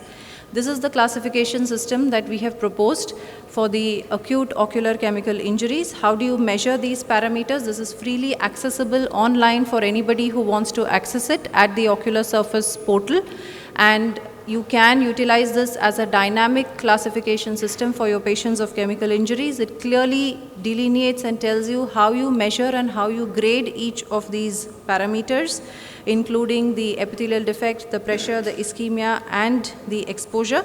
And this is a short video that tells you how you need to go through the classification on the website. So you can enter the doctor's name, the patient's name. You can select the state that the patient is from, the agent that has caused the injury, the record number, whether it is the first entry or the follow-up entry, whether it's unilateral or bilateral, and then you choose from a drop-down option the grade of damage to each of these parameters that is mentioned. Once you click on the evaluate, it will provide you with a detailed understanding of how much of each of these parameters have been affected, and it will tell you what the grade of injury is and what is the measure as far as E, P, I, and X is concerned. So this is how your sheet will look, and the EPICS grading is recorded every 1 to 2 days management is instituted towards correction of all the involved parameters, and it is important that you address each one of the parameters that have been involved so that you can achieve an endpoint of E0, P0, I0, X0. So when you again go back to this chart, where what does the current classification system provide and what does EPICS provide, then EPICS provides an answer to all the parameters that an ideal classification system should provide to you, except possibly for prognosis, which is a shortcoming that any classification system that is available today has, because prognosis ultimately depends on a lot of factors, but EPICS is a comprehensive way of managing. And why do I say that? Because here you have two pictures of patients who, according to the existing classification system, will fall under grade 6 chemical injury. So both of these are graded as grade 6 as per the current classification systems. This is the outcome in the patient on the right hand side, where the patient ultimately had a visual recovery of 6/9, a good disc, underwent an alloslet in the acute stage. This was a patient who had a unilateral injury, and this is the outcome in the patient on the left hand side, who ultimately had to undergo a keratoprosthesis, also had a vision of 6/6 with a keratoprosthesis with a 0.7 cup disc ratio, but had to undergo a tenonplasty and alloslet, cataract. The intraocular pressure was managed using anti-glaucoma medications, but underwent a type 1 K-Pro with AGV. Look at the difference in the final outcomes in these patients who are both graded very similarly. But if you grade these two patients using the EPICS classification, this is how it would tell you what the agent is, whether it's unilateral or bilateral, because that is something which makes a difference as far as your final outcome is concerned and your final choice of management is concerned. It tells you when the patient presented to you first, it gives you how much of epithelium is involved, but in addition it tells you on the right hand side that it was P0, I0, X0. There was no problem with the pressure, ischemia or the exposure, but the patient on the left had P+, that is the pressure was high, I3, that is had ischemia, scleral ischemia of grade 3 and no exposure, which meant that not just the epithelial defect had to be managed, but you also had to control the glaucoma, do a tenonplasty, save the globe, and because it was bilateral, this patient underwent a keratoprosthesis. So that is how EPICS helps you to grade these injuries, not just with respect to what the position is today, but to understand what your management guidelines should be and what the final outcome would be and what your choices of management would be in terms of treating these patients. Your goal is very clearly defined. You know what your endpoint is. You know that you need to reach to E0, P0, I0, X0 in these patients. It specifically points out to management measures other than just amniotic membrane in the acute stage, which is what we routinely keep using. It gives you a broad idea of what the long-term management plan should be. It helps avoid unwanted complications that occur from non-addressal of crucial factors. If you don't address ischemia, if you don't address the exposure, these patients can end up with a perforation, and that is the reason why EPICS tells you what exactly you need to do if you grade them. And largely these problems occur either because of non-awareness or non-addressal of these crucial factors. So EPICS is an indigenously designed and conceptualized grading system, which is the next logical step to the existing classification systems. It is dynamic. You can keep grading it as per the situation based on your daily follow-ups. So it can improve or it can worsen, based on which you can titrate your management plan. It is very user-friendly. General ophthalmologists and cornea specialists, anybody can use the system, and it is freely accessible at Ocular Surface portal. This is what we published in the Indian Journal of Ophthalmology as an enhanced grading for acute ocular burns. These are some of our publications related to chemical injuries, and I will just wind up with a small case illustration which shows why it is important to address each of these factors. So this was a girl who presented with grade 6 chemical injury in both the eyes. That's the EPICS classification in both the eyes. The left eye was the more severely affected, a victim of vitriolage. What did we do? For the E, we did an alloslet. For the I, we did a tenonplasty. And for the exposure, we did a skin graft. What did we do for the P? Because she had a very low intraocular pressure. She was on systemic steroids. The finger tension was very soft, but the globe was intact otherwise. Her axial length was only 15 millimeters. So we went ahead, we had to remove the lens, so did a phaco with vitrectomy with oil implantation, because that's the only way that we could salvage the globe. The left eye ultimately could not be salvaged because, like I mentioned right at the start, that was the eye which was most severely affected. She then ultimately underwent a Boston type 2 keratoprosthesis with oil in the eye after the initial stabilization stage was complete. And this is the same girl seeing 660, in fact now 636, more than 1.5 to 2 years following the injury, where she's been under regular follow-up. But if you wouldn't have done any of these measures that we did during the acute stage, we would have lost both the eyes to phthisis, because that is usually what happens. If you keep addressing only the epithelial defect and keep putting only an amniotic membrane in these eyes without addressing the ischemia, the pressure or the exposure, then they tend to develop complications which could be vision threatening and globe threatening, after which you do not have anything to offer. So as long as you have the globe, we have options today to visually rehabilitate these patients. So it's extremely important that we address all of these factors in the acute stage, and at any point in time where we feel that the patient needs to be referred to a higher center for better management, for salvaging the globe and the eye, they should be referred. And today we do have several options to visually rehabilitate them, and the goal in the acute stage is to always reach to the end point of E0, P0, I0, X0. So this is the grade generator, which I said is freely accessible to all of you at ocularsurfaceportal.com. And I would like to thank our technology partner HNS, who helped us devise this application on the web. And thank you all for a very patient hearing. Thank you.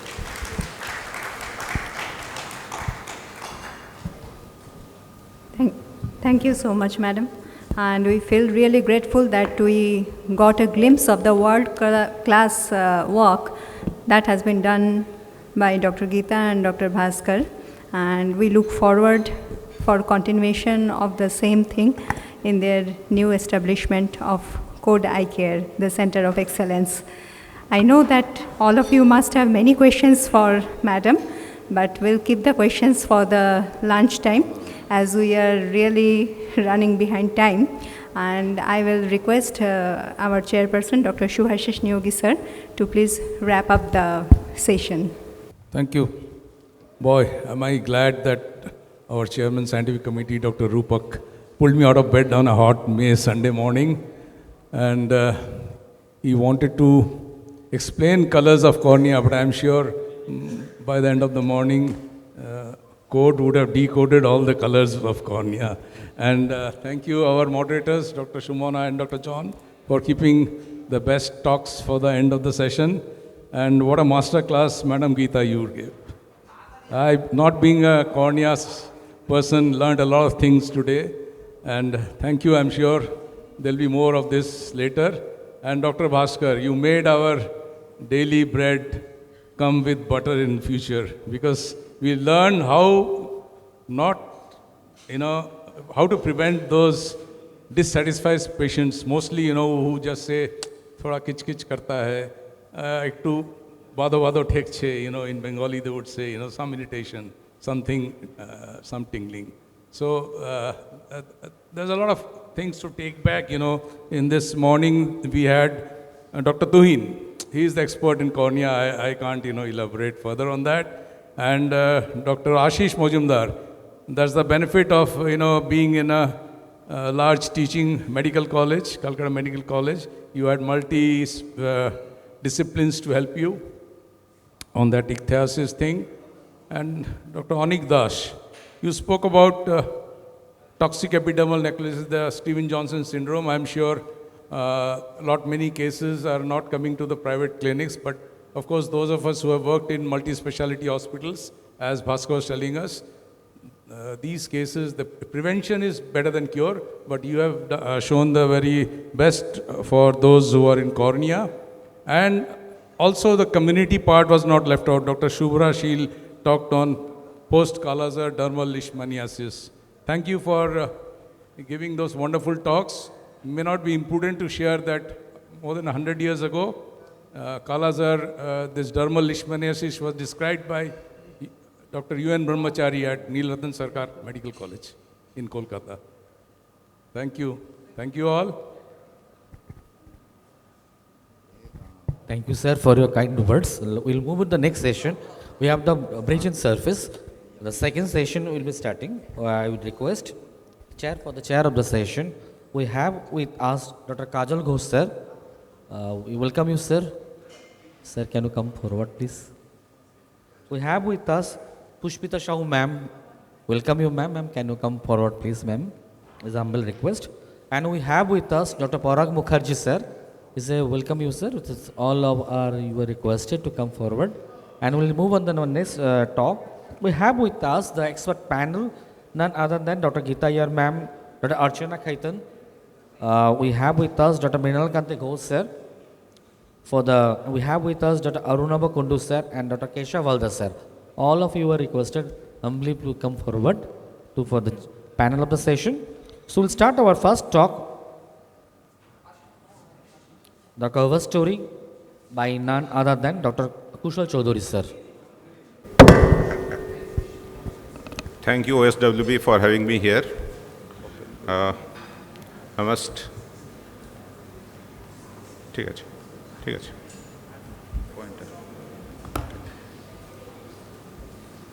record my deep appreciation for the talks from our guest faculties from Code and friends, seniors. Hello to everybody.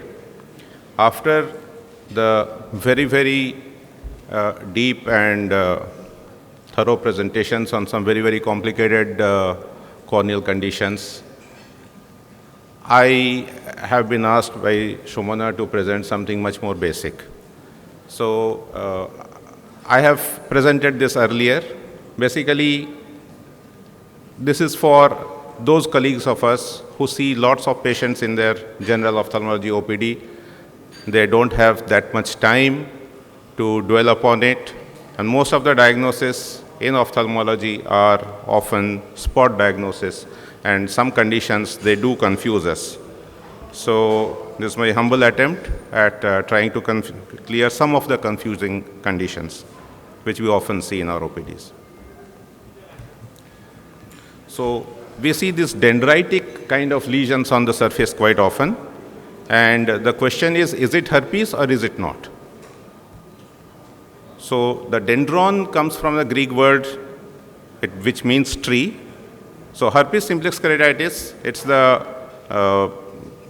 most important condition which causes this kind of dendritic lesions. And these lesions, remember, they have multiple branches. And all the branches, they end in a terminal bulb, kind of slightly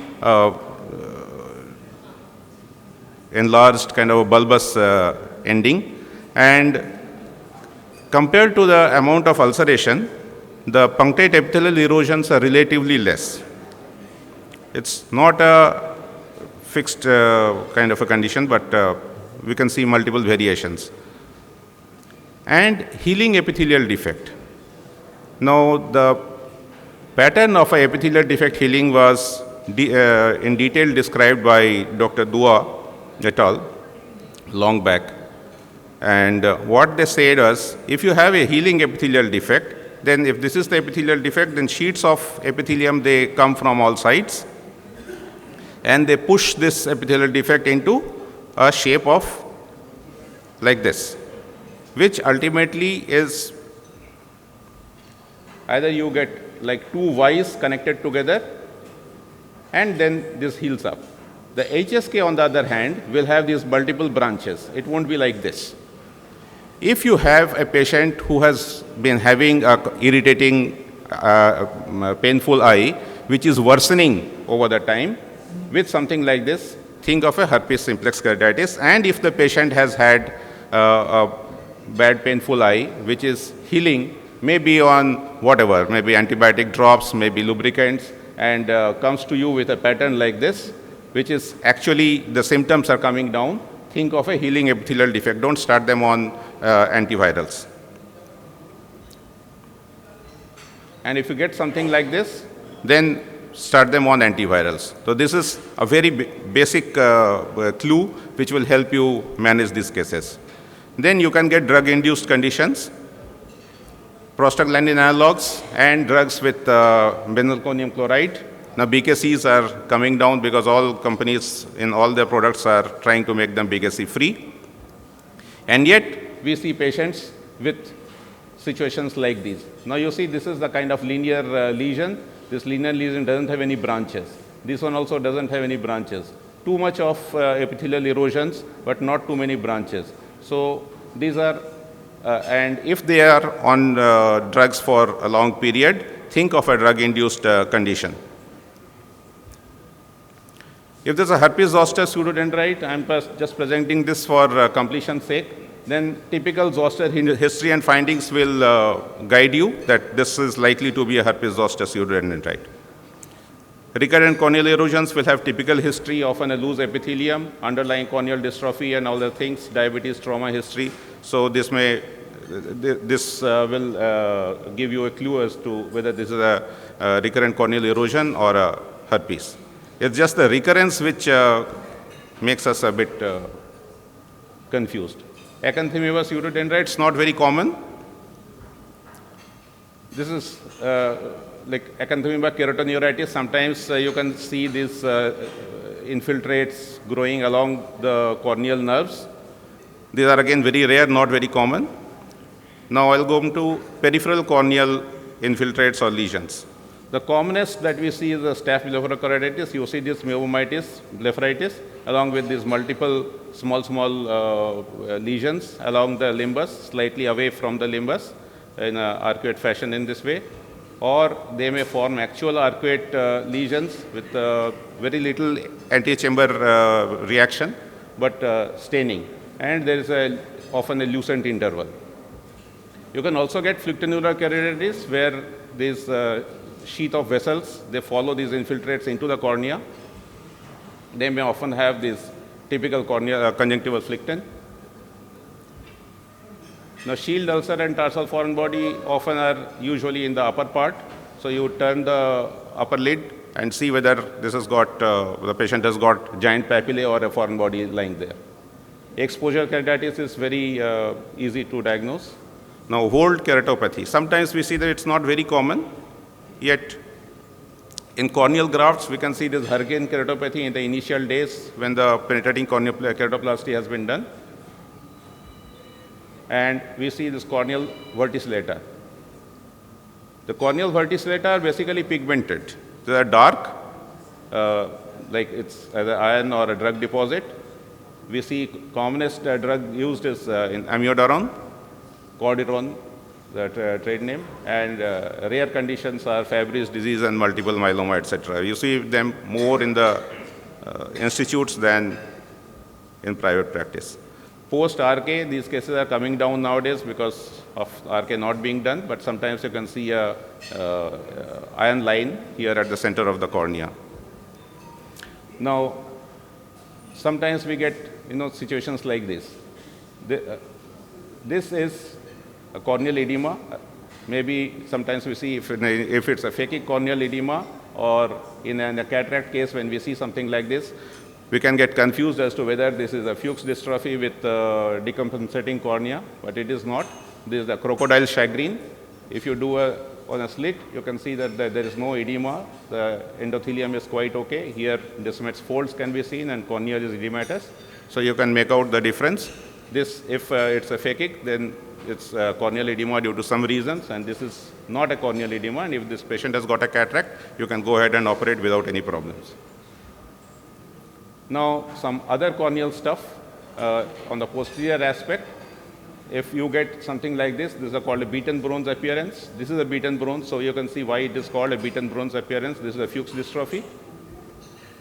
You can get pigments like this as Krukenberg spindle. The endothelium is quite good in these conditions. Check the pressure. Sometimes the pigmentary glaucoma is there. Now, on the posterior aspect, sometimes the white dots are there. There can be KPs. If you see these tram track signs on the posterior aspect of the cornea, this can be a PPMD, posterior polymorphous dystrophy. And you can get similar situations, Halfstry, when there is actually a split in the Descemet's membrane. And these you have to find out why it is happening. There are multiple causes. Now, these SPKs are anterior, KPs are posterior. I have seen people getting confused. And when you get in the stroma, things like that, you can get granular is very common. You can get other corneal dystrophies also. Surrounding cornea is uninvolved completely, and you have to deal with them as the case may be. Now, epithelial ingrowths also you can see in post-LASIK cases, where you get these small deposits, epithelial nests under the flap. The scars are usually at random, and they have a varied density. You can see the other, and sometimes there are vascularization. Usually there is only one, unless it's at random, unless you get something like this. Can somebody tell me what this can be? Very good. So conductive keratoplasty, I have seen only one in my lifetime. It was done elsewhere, abroad. And this is, of course, foreign body. Thank you very much. Thank you so much, Dr. Kushal Chaudhary. And we must say that it was a wonderful cover story, and it encompassed everything. So now I call upon stage our own Dr. Nivedita Das, our strong warrior, who will talk on the double dilemma, bilateral keratitis. Over to you, Dr. Nivedita. Yeah, thank you, Shumana. I'm going to, good morning to all. I will present a small case of keratitis of systemic interest. A 64 years old gentleman presented with both eye persistent redness, dimness of vision for 1.5 months, and he underwent a left eye phacoemulsification, which was done 1 month ago. He's presented with best visual acuity in right eye is hand movement, and in left eye 3 feet. And he's giving one evidence of deodorant exposures in the both eye 1 month ago. Currently, his medication is he's on topical oxyprocessine 4 times a day, as azithromycin ointment at night, on oral doxycycline, and HPMC lubricant 6 times. So he has been referred to me in the Cornea clinic for further management. This is the first day picture. There is a large central epithelial defect in the right eye with this central corneal stroma edema. There is no KP noted. There is conjunctival congestion and papillary reaction.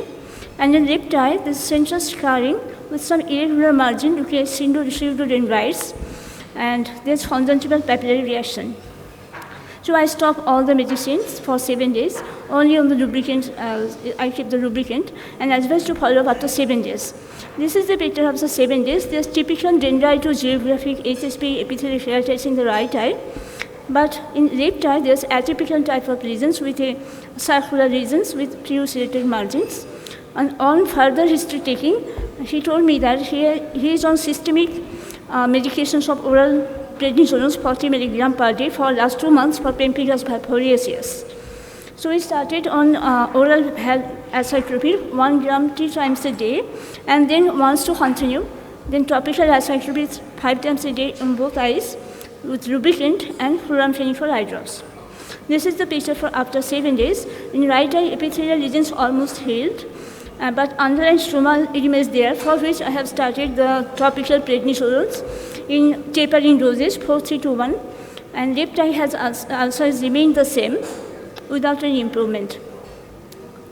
After another 7 days, the right eye stromal edema has reduced and revealing NH3 cataract in the right eye, and left eye the ulcer is much reduced, but it is not completely healed. So I am tapering the topical.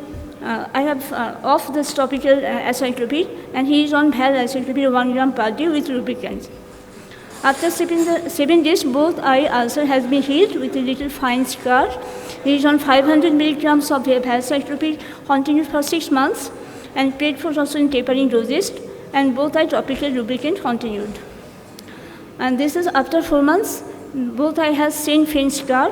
Right eye movement, hand movement is there because of the dense NH4 cataract that has been operated with IOL implantation, and which improved the visual acuity 6/9. And the patient has been continued with 500 milligrams of valacyclovir for another 4 months until his oral steroids completely stopped. So Misdiagnosis by clinical examination in atypical cases, bilateral cases is not uncommon. The possible defenses for this is bilateral lesions due to the other pathogens, maybe amoebic, fungal, zoster, cytomegalovirus, or adenovirus. Post-traumatic lesions, corneal lesions, chemical toxicity, dystrophies, degenerations, and rarely acute hydrops may present with bilateral keratitis. Simultaneous sterile corneal melt from the dry eye disease, connective tissue disease, and nutritional deficiency can mimic this disease. And epithelial bilateral keratitis can be mimicked by tyrosinemia type 2. Swabhumi et al., they have told that the atypical HSB lesions, that is as dendritic lesions without any terminal bulb.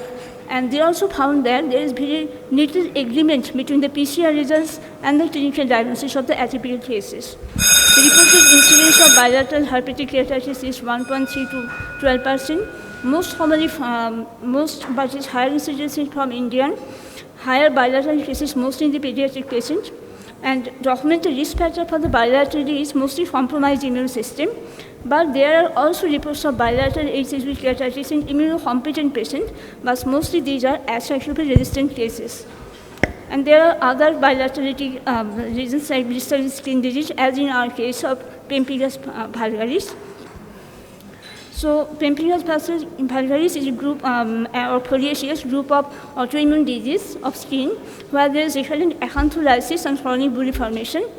Ocular lesion usually limited to pseudomembranous conjunctivitis, and HSV keratitis reported only in few cases of pemphigus vulgaris. In pemphigus foliaceus, bilateral HSV reported only in 2 cases.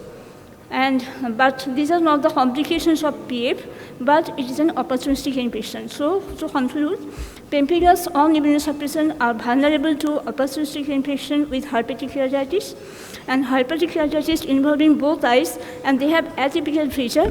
This is most often seen in immunocompromised. Rapid steroid tapering may be a risk factor for that, and these patients should receive a regular thorough ocular examination before and during immunosuppression. So clinicians should be aware of such atypical features. Thank you. Thank you, Nivedita. Yeah. And I request Dr. Kajal Ghosh, sir, to have a comment on the case. Say anything about the vascularization. Okay. Huh? You should. You didn't comment anything about the vascularization. You noted any vascularization in these cases? Oh.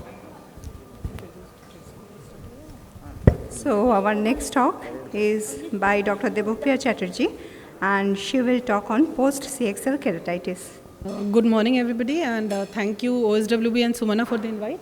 So I'll be talking about post-collagen cross-linking infection, and this was an 18-year-old male who presented to us with diminution of vision for past few years, the left eye more than the right eye. The visual acuity in the right eye was 636 parts. It was improving to 612 with a -4 diopters and -1 diopter cylinder at 90. Left eye was 3/60 with no improvement. There was no clear retinoscopy reflex, and there was scissors reflex in both the eyes. The intraocular pressure by non-contact tonometry was 10 millimeters in the right eye and 12 in the left. We gave an RGP contact lens trial, and in the right eye the vision improved to 6/9, but the left eye there was no improvement. So this is a slit lamp examination. I do not have the pictures at present. The lids showed papillae in the upper tarsal conjunctiva. Otherwise the conjunctiva was quiet. The cornea keratoconus in both the eyes, and the left eye had some apical scarring.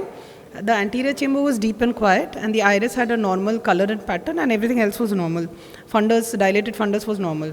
So these are the pentacam maps. This is some days after presentation. The right eye was a moderate keratoconus, left eye was advanced. So our plan was, right eye we planned for collagen cross-linking, and left eye either a deep anterior lamellar keratoplasty or a penetrating keratoplasty. So the left eye penetrating keratoplasty was done on July 23rd, and the post-operative course was uneventful. We did the right eye collagen cross-linking on 2nd of September 23, and a bandage contact lens was put at the end of surgery, and this was our routine post-operative treatment for cross-linking patients, an NSAID drop, an antibiotic eye drop, and a lubricating eye drop. The patient presented 2 days after cross-linking with pain, redness, and diminution of the vision in the right eye, and this is a picture that we see. So we see this, to our horror, we can see this big infiltrate, and it is mostly in the anterior and mid stroma, And this is a stained picture with this epithelial defect there. I just marked out the defect. We did a scraping. We got a few grams positive cocci on gram smear. There was no organism on KOH. We started with a fortified cefazolin eye drop every 30 minutes, garifloxacin 0.5% every 30 minutes, and atropine 3 times a day. And we of course admitted the patient, just 18 years old and this large an infection. And we were following up in between. I have the 14 days post-operative picture. It is already scarred, and this, I'm not on the screen, but the temporal part has mostly scarred. The inferior and nasal part still has some amount of infiltrate. Continued on the same treatment. And this is the picture on the 26th, then the 4th of the next month, that is 1 month after presentation, and by the end of 2 months it has totally scarred. And this is the clinical picture on the 31st of October. So the right eye, there's a scar, and the left eye is a post-keratoplasty eye. The best corrected visual acuity in the right eye is 6/9. No improvement with glasses, and the left eye is also 6/9 with a plus 3.5 with a plus 3.5 cylinder at 110.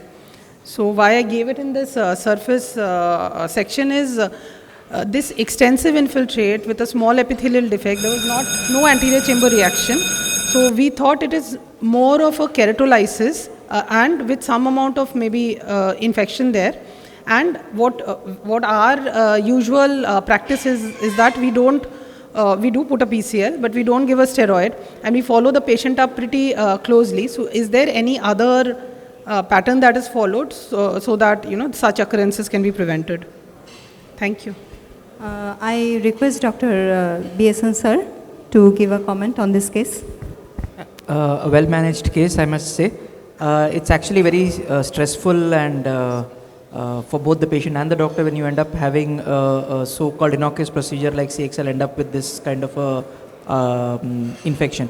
So one thing is we had during the diametasin we had about 3 patients who developed infection and all of them were put on contact lenses. So there we kind of stopped putting bandage lenses. We just patched the eye for the first 3 days till the till the epithelial defect heals. The reason is with a CXL, your entire structure which protects the eye, all the cells get killed, all your keratocytes also get killed. So there is no protection if there is any contamination of the ocular surface.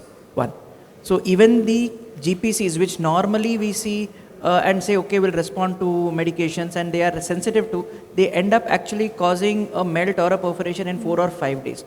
Your case probably was more of a melt rather than a very active infection, because it kind of stabilized. Unlike the 3 cases that we saw, all of them were GPCs, and by the 4th day in front of your eye, you're seeing the patient every day and it starts melting as such, because there are no keratocytes and it kind of, the bug goes in deeply.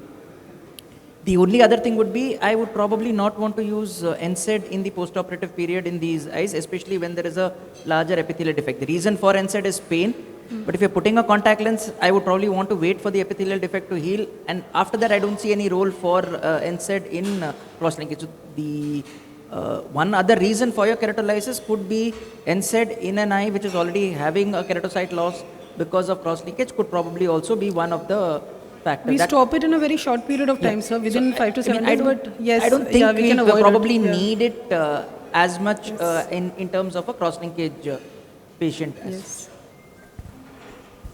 Sir, can it be due to the preoperatively not well managed VKC association? If the surface is inflamed, if you do something, procedure? Any time when you're doing an allergic conjunctivitis patient and you're doing a CXL, you have to manage the surface before. The only issue would be if it is secondary to an inflammation, I would normally expect more of SPKs on the rest of the cornea kind of a picture. If it is, the second differential would be whether it's an immune, because you do sometimes get an immune infiltrate. The immune infiltrates will normally be at the edge of your epithelium. So if once your epithelium starts contracting and you see, so the 8 millimeter has now become 5 millimeter, around that you will see multiple local spots of whitish dots, which again you're worried that they are infected. But once it is at that junction of the epithelium and the defect and you are multiple, then it probably points more to an immune-mediated phenomena, whereas here it was more like one large area which had an epithelial defect and it was melting, which indicates more of a keratolysis. She got the scraping showed some organism, so yes, there was probably a superadded infection, but 2 days, and I would probably still think that there was a keratolysis component more because of the cross-linkage and the nepaphenac rather than an active infection, because the active infections that we have seen, 3 patients, all of them melted by the 5th day, in spite of everything. Yeah, we were lucky. Thanks, sir. Thank you, sir. Thanks for nice comment. We'll move on to our next speaker, Dr. Sumanto Bera. So, Dr. Sumanto will just give a very interesting topic, that the prank of prawns. Those who are prawn lover, so Bengali are very much fish lover. So, what the prank will be going on by prawn? Dr. Sumanto deliver the talk. Over to you, Dr. Sumanto. Good morning, everyone. Thankful to OSWB for inviting me for this talk. So, my talk will be the different manifestations we have got in our OPD from the injury of prawns. Lithopenas venami, most commonly known as white leg shrimp or king shrimp, is a very common food item in West Bengal, and it's widely cultured, piscicultured in the valleys of particularly Midnapur and 20 Parganas of South 24 Parganas. It has a very hard and sharp cover over its head that is known as rostrum carapace, and these rostrum carapace is got impacted over the cornea. All of our patients are fishermen and will have has got that injury during the fishing. My first case, a 24-year-old male, presenting vision was PL/PR accurate. He had a anterior lens capsule rupture on the slit lamp examination. We have got a few cases of anterior lens rupture from the shrimp injury, but many of them has anterior lens rupture. Someone will have anterior with posterior lens capsule rupture, and some of has anterior posterior lens rupture along with ZD. This particular guy has all the 3 things, and we have to remove the lens. We have done the lens aspiration and anterior vitrectomy and plan for SFIL in the later date. Second patient, he had that same accident. We got an corneal infiltrate at the site of the injury with a surrounding corneal edema. This time I was little bit confused whether this patient can be treated with only antibacterial or we need to start some other antiparasitic or antifungal. Because it has been got injury from the aquatic animal, there will be high suspicious of acanthamoeba or microsporidia infections, but we did not get any corneal sample due to the deep nature of the corneal infiltrate. For the reason we have just started on moxifloxacin, but with good result. We can see after 2 weeks the patient's corneal lesion has got healed with a good healthy scar. Second patient, here we got a corneal infiltrate with an impacted foreign body. Here we have retrieved that foreign body during the surgery and done the corneal tear repair. These patients, this time also we have sent the anterior chamber was sample to the lab, but we did not reveal any organism from that anterior chamber was sample. So these patients also got cured with moxifloxacin within 4 weeks of time. Next patient, this is a little bit scary, where we got an corneal infiltrate in the central part along with a partial ring infiltrate surrounding it. This time we thought of it could be due to Pseudomonas infection, due to acanthamoeba, and also it could be due to fungal infections also. We scraped the central part of the cornea, central part of that infiltrate, but we did not got any organism. But this time, due to that ring ulcer and scary looking of that particular lesion, we put the patients on the dual therapy of moxifloxacin and tobramycin, and after 10 days, this is the 10 days follow-up. I don't have the next follow-up because this is only a very recent patient for me. So, but that lesion is got healing with that particular regime. So, with these cases, we could see that corneal infiltrates or corneal ulcer from that particular king strip injury can be treated with only antibiotic, and probably, though we don't have any microbiological report, but the preliminary report shows that this can be treated with only broad spectrum antibiotics. And the thing we have done for these patients, we have always instructed them to use protective glasses for the next time when they are going to fishing. Thank you. Thank you, Shumanto. Wonderful cases. And I want Dr. Mrinal Kanti Ghosh, sir, please comment on this. There is a very interesting and wonderful and important study, I must admit it. And why only 3 cases? Actually, these cases are plenty. It should be. So, more number of cases should be included in it. And it is a wonderful study and should be published accordingly in a international journal. One thing I want to ask you, do you think that these are caused directly by injury with the prong? Yeah, actually the thing we could get that direct entry point. Perforation? Yeah, perforations are there. Full perforation? Yeah. Oh, then the... and the second case, you can see that foreign body was there. That was that rostrum carapace, that needle-like structure was impacted over that corneal lesions. It is a penetration, but not full perforation. And the others are chemical injury or something like that? Which one? Due to toxin or water contamination, etc. Third case? Third or fourth case, the last one. Last one. Do you think the contaminated water contributes to the corneal pathology? Sir, only thing we are getting a localized penetrating injury over there. That's why we are always suspecting if it is a splash of the chemicals from the water, probably you could present with a diffuse corneal lesions, diffuse epithelial lesions or surface disorder will be much more prominent than only a single part of the cornea has got impacted with it. That's why we are always thinking, and they used to give that typical history that we have got that shrimp has come out. Achha, did you have the opportunity to get PCR done in any of the cases? No, we don't have that thing, sir. Thanks.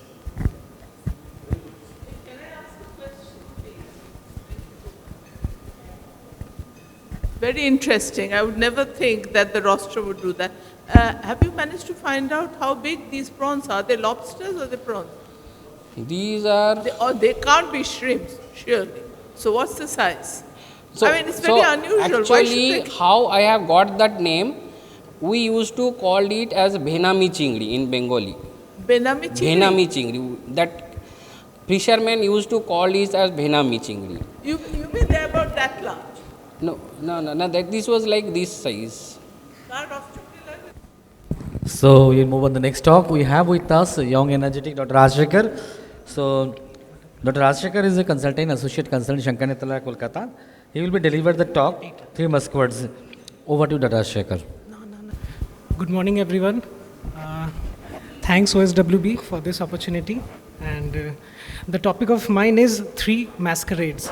Coming from the novel of Alexander Dumas, The Inspiration, I'll be talking about 3 clinical scenarios which were closely mimicking one another.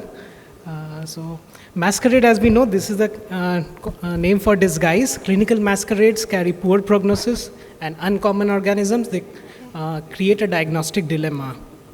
I'll be talking about 3 case scenarios. The first will be granules on the surface. Second will be a ball in the anterior chamber. Third will be peripheral trouble.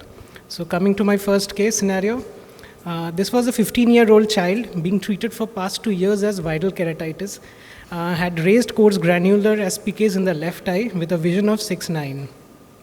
He had this on and off recurrences since past 2 years. A provisional diagnosis of microsporidia was made and a diagnostic epithelial scraping was done.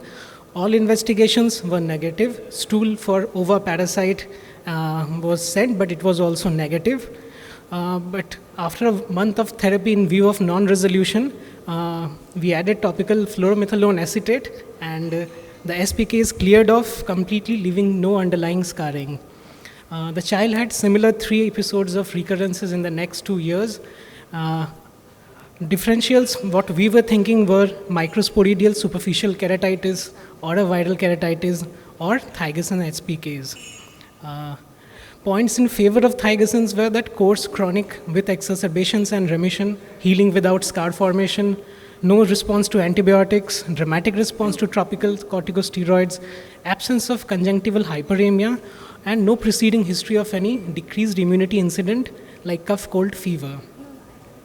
In vivo confocal microscopy was done, in which these were the following findings: that a superficial epithelial layer suggested starburst-like appearance, invasion of numerous Langerhans cells was observed at the basal epithelial cell layer, anterior stroma showed highly reflective material.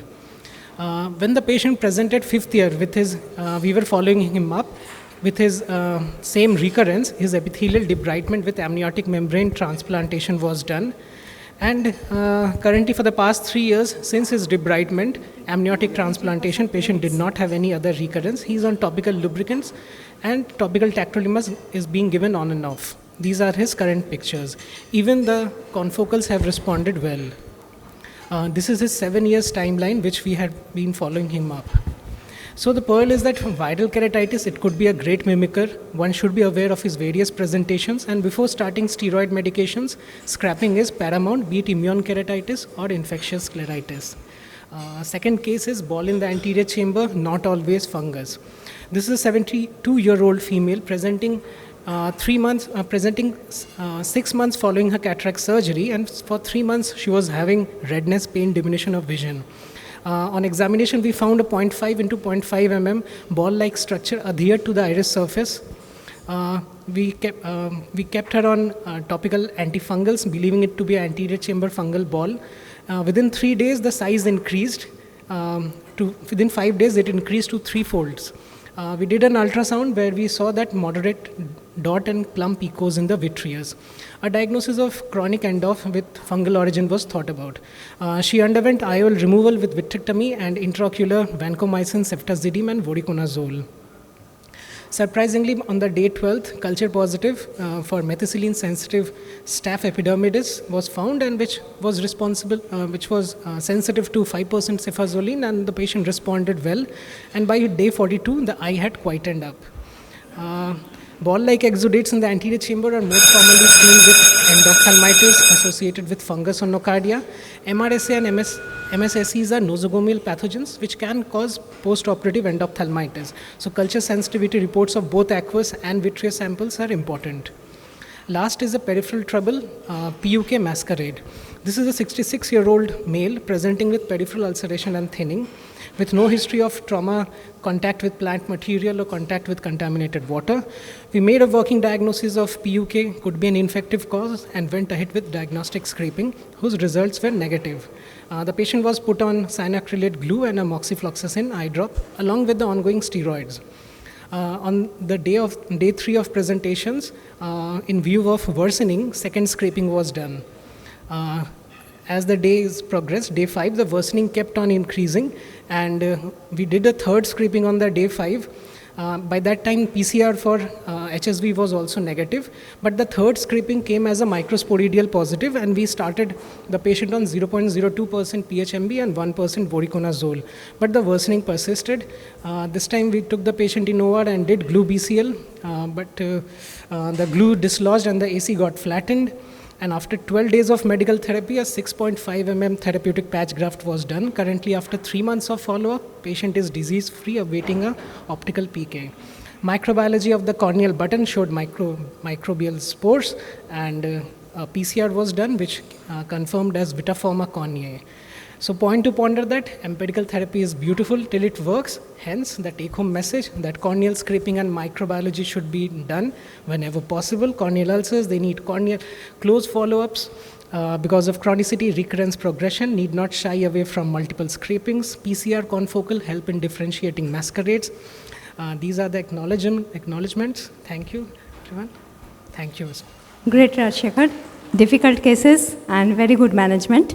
I request Dr. GKI ma'am to have comments on the slides. Hello, ma'am.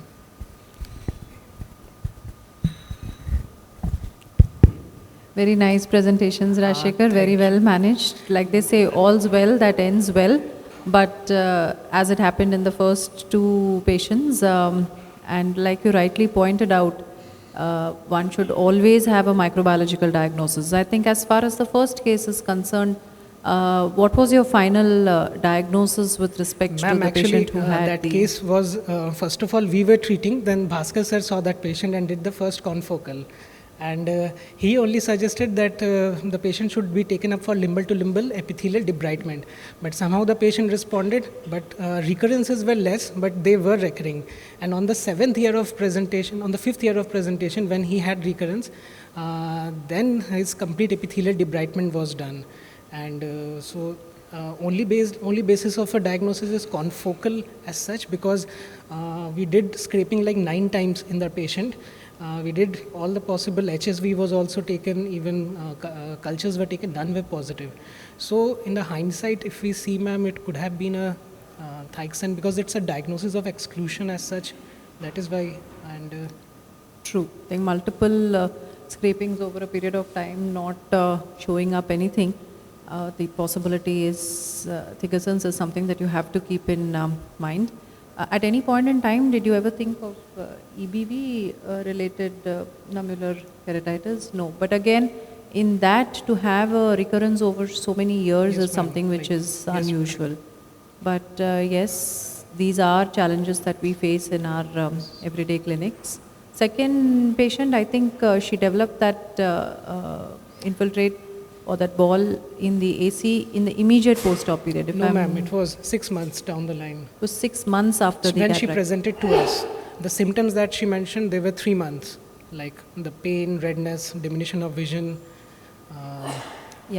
Classic clinical appearance was that of a fungal yes, ma'am. Fungal ball in the anterior chamber. But again, like you rightly mentioned, microbiology was what clinched the diagnosis and the patient improved after that. It's very well managed. Thank you. Cryptic keratopathy. Good morning, everybody. So I'll just get to the case. So at presentation in June last year, so this was a 60-year-old female who was hypertensive and having thyroid eye disease, thyroid systemically. So presented with diminution of vision and pain in her right eye since the past 3 months. And the uncorrected acuity was 6/24. She had undergone some previous treatment, but she couldn't give any details to me. The other eye was mostly unremarkable on slit lamp, maybe a few scattered guttae. So this was the clinical photograph of the involved eye. You could see a localized edema with some DM folds. She had no exposure to any toxic agents that she could recall. No history of any other chemical injury, and this is the zoomed slit lamp section. I could make out some keratic precipitates on the endothelium, and this is the specular micrograph of the other eye. So pretty much unremarkable except for a low cell density. So a working diagnosis of viral endothelitis was being made by me in my mind, seeing the clinical photograph, and I started her on oral acyclovir in the therapeutic dose and topical steroids. So there was some marginal improvement, but no change in the visual acuity. There was some reduction in the DM fold, so about 2 months passed in that. And at this point, I was considering doing a AC type and subjecting it to a PCR reaction just to find out the possible viral etiology. At this time, the patient decided to do a disappearing act, only to land up in February this year with this presentation. So more worsening of the clinical picture earlier, more DM folds, more scarring, some cataract formation was there, the visual acuity had dropped to 1/60. So seeing the previous prescription in which there was acyclovir, I switched her to oral valcyclovir, which has better bioavailability, again in the therapeutic dose, and started her on intensive topical steroids. So another month or more passed like this. More worsening, and the patient almost more than a year had passed since the initial insult. So seeing this, I decided to subject the patient to endothelial keratoplasty with a IOL implantation. And the same time before the procedure, I withdrew some sample from the aqueous chamber and sent it for PCR analysis just to see that if there was any zoster or CMV involved in this. So this was done. So about more than a month after the procedure, this was the clinical photograph. So the visual acuity definitely improved, the graft was stable. Not shown in this slide is basically she had a CME as well, for which I advised posterior subtenon triamcinolone injection. And the PCR was negative for both varicella zoster and CMV, but the suspicion of the viral etiology still remains. She is on maintenance dose of 500 milligram once daily of valseclovir, but I am still clueless that what the etiology is. Thank you. Thanks, Aditya. And comments from Dr. Pushpita Madam. Very interesting. The thing is, basically, your treatment and your diagnosis was, it was not proved on any sort of investigative procedures. No, the clinical suspicion was for endothelitis. It was more suspicion, clinical suspicion, that's what they mean. Yes. So the viral thing was on clinical suspicion alone. Yes. And you didn't have any sort of, any evidence. So the DSEC, etc., in such a case, isn't there a high chance of recurrence? Yes, there is, but that is why I have not stopped the antiviral. How long is this now, your surgery? The surgery was in March this year. This March? Yeah. Oh, it's not that late, yeah. No. 1 year since the original presentation. Yeah. And the surgery was, done almost a year. So what is he on now at the moment? Tropical steroids, antimicrobials, and oral valseclovir. Right, and how long are you planning to continue with your oral? This at least till the steroids are going on, so most likely indefinitely. Indefinitely? Because the problem here is, since the etiology is unproven, I don't have a definite answer that, you know. Right. Do you have any experience of similar sort of case? I mean, how long you're, yes, I have dealt with a few cases in which I got herpes simplex on the PCR analysis. So you got the proof thing, and how long did you continue with your oral? They are still on that. They are still on that, and for how long? The longest follow-up till now is around 18 months. 18 months.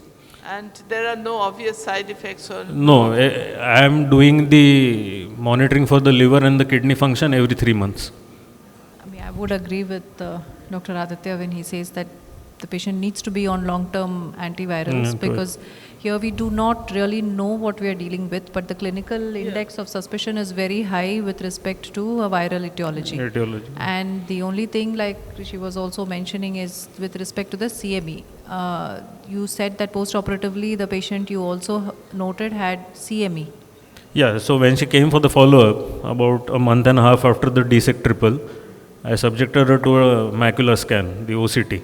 So that showed a CME of around 500 microns. So for that I advised triamcinolone injection. Post-operative induced, or we really don't know what? Since the pre-op macular scan could not be done. Yeah. So whether it was induced by the surgery or it was pre-existing. Except for a count of around 1300 and a very few scattered guttae, very few. Considering the fact that we don't have a microbiological diagnosis, in the best interest of the eye, it is imperative that you do keep the patient on long term, though we wouldn't know probably at this point in time as to how long. Yes, the patient should be on long term antiviral. What I wanted to know is how long, I mean, when do you say this is enough? Now it's not happening, so we have to stop, okay? Because you don't even know whether CME is due to the primary disease, because that's not diagnosed. So here I don't think that the medication is being given for the CME per se. The CME might be totally unrelated to the disease process. The CME could be related to the surgical insult. Yeah. So the antiviral medication is not for the CME, rather it is to prevent a recurrence in the cornea. And we do know that the antiviral protection lasts only as long as the antiviral medication is on.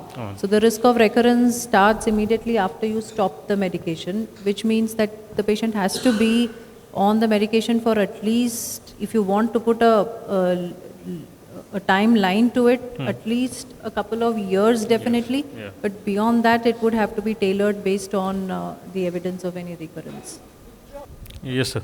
So there's the study come out from Singapore for showing that topical ganciclovir works quite well in for CMV, for CMV endothelitis. endothelitis. And CMV endothelitis, normally you need a very high dose of oral antivirals. Yeah. So if it can work for CMV, I don't see why it should not work for any other virus like a herpes simplex also. There's no real study been shown for that. So what I've been doing for the last couple of years is, for patients who have been recurrence free for about a year or so, I shift them to topical ganciclovir twice a day. I give it twice a day because it's very well tolerated, unlike acyclovir. And you can continue it for years. So, and no systemic side effects. So I think that may be something worth studying. So great pearls from the masters. And this whole session was dedicated for our young talented cornea surgeons throughout West Bengal. And you can see the future is very bright. So may I request our Dr. Parag Mukhopadhyay sir to sum up the session. We are already running late. Anyway, from end to first, where when something is encrypted to people like us, solo practitioners, we give the responsibility to Aditya or Shoham or Tuhin Chaudhary for the opening up. So nice was the presentation. Dr. Rajshekhar Pal, yes, really, these were really three musketeers too.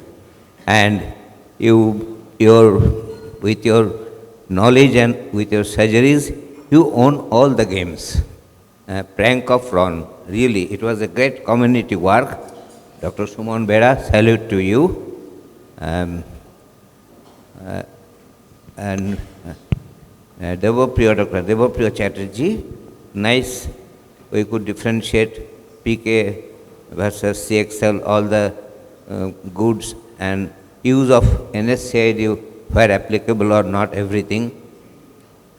Dr. Kushal, I added to my album the picture of conductive keratopathy. Thank you. Thanks, Dr. Nivedita Das, for your nice presentation. Thank you, sir. Can I Yes. First of all, I think Kushal did an excellent job as a cover story. All of us face in our general practice, whether it's a dendritic ulcer or whether it's a healing abrasion, everybody faces that. So he pointed out, how one should differentiate. All the things that he's touched upon is very useful for us general ophthalmologists. What I've really learned from this is that I work in a hospital, which is not an eye hospital, that we must really know when to stop, because we see all sorts of patients, and we must know when this patient should be referred and not make it in such that Stephen Johnson and that sort of situation where it's going to be extremely difficult for anybody else who's a specialist in cornea to tackle. We must know where to stop and to refer. Right, ma'am. Thank you so much. So with this, we move on to our next session, the cataract cornea twinning. And may I request our chairpersons to please come forward and take their seats. Dr. Yasin sir, Dr. Rothish Chandra Pal, and Dr. Shekharnath Sarkar, please. We have the expert panels. So I will request Dr. Saugato Pal sir, Dr. Shagar Vargav sir, Dr. Shudipta Mitra, and none other than Dr. Arubomik sir. Please come forward for the panel of the session. And may I please request Dr. Bhaskar Srinivasan sir for his talk of cataract surgery in ocular surface diseases. A very good afternoon. So I'll be now talking on cataract surgery in ocular surface diseases. No financial disclosures, and some of the pictures here are from my previous stint at Ashanka Netralaya. So when you're looking at cataract surgery and ocular surface disease, what is the cause of cataract? It could just be a steroid-induced cataract, like in this patient with allergic conjunctivitis. It could be because of the inflammation that the chemical injury itself causes, like in this patient. It could be because of a perforation and an attempt at forming the anterior chamber, causing a damage to the crystalline lens, as in this picture here. Or it could be just age-related, as in the above picture. So when you're looking at a cataract surgery and ocular surface disease as such. We have our publication in IGO where we looked at the perioperative nuances of cataract surgery across the entire spectrum of ocular surface diseases, whether it is a regular or a Sjogren's or a non-Sjogren's dry eye versus individual diseases like with pterygium, with SJS, with OCP, with allergies, to kind of give a guideline with respect to how you would want to assess and manage these patients. And I would recommend that you can probably just read it. So when you're looking at a preoperative patients, yes, we saw in the morning talk that we need to look at the ocular surface staining, we need to look at the aqueous tears, whether there's any deficiency, we need to look at the MGD. When you're looking at a slightly more nuanced ocular surface diseases, then you're looking at, say, something like a conjunctival shrinkage, which could suggest an early OCP. You're looking at a lid margin keratinization, which could give you an indication that this patient has SJS. You're looking at signs of allergy on the conjunctiva, which could be either in terms of a thickening of the limbal conjunctiva, or it could be in terms of perilimbal pigmentation that we have described along with Dr. SKR way back in 2005 as indicators of chronic allergy.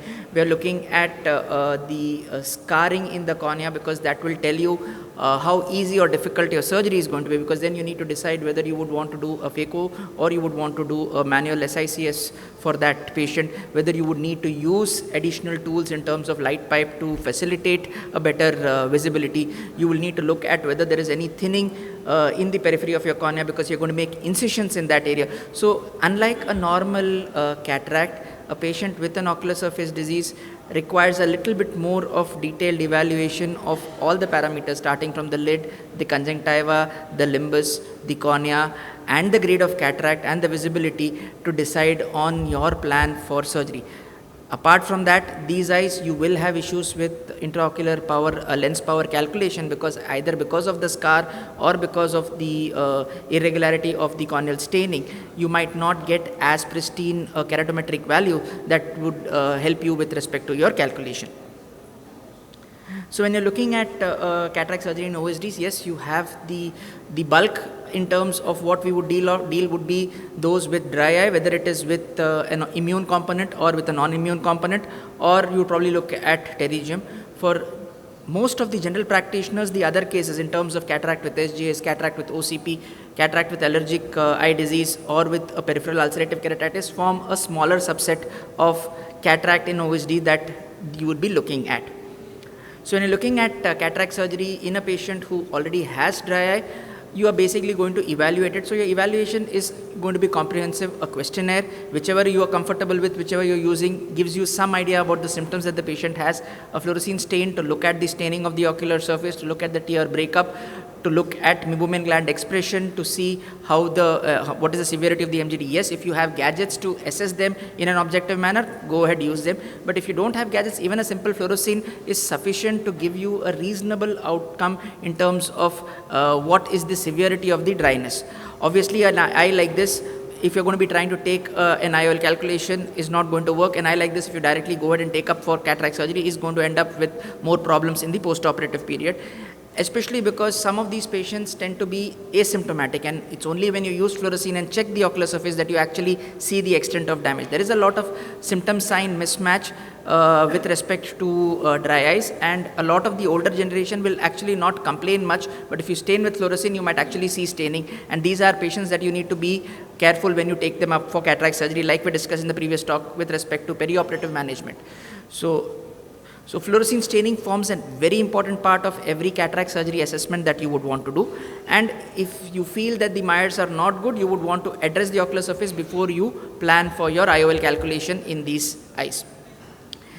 If you don't address the ocular surface and you go for cataract surgery, you will end up with something like this, where you end up with a post-operative non-healing epithelial defect, a decrease in vision, an unhappy patient, and sometimes it can lead to even a significant loss of vision in these eyes. So you don't want to end up decreasing the patient vision, you don't want to end up spending more chair time with the patient in the post-operative period. So your preoperative assessment, obviously you look at the extent of ATD. If the patient has an immune component, you would want to refer to the rheumatologist, because you need to be aware how the systemic condition is. If the systemic condition is not under control and you operate, you will end up with either a surgical induced necrotizing scleritis, or you will end up with a peripheral ulcerative melt, which will be difficult to handle. So if the patient has an immune condition, get a rheumatologist's opinion, let him evaluate the patient. It's not just a CSR or CRP. The rheumatologist has to evaluate.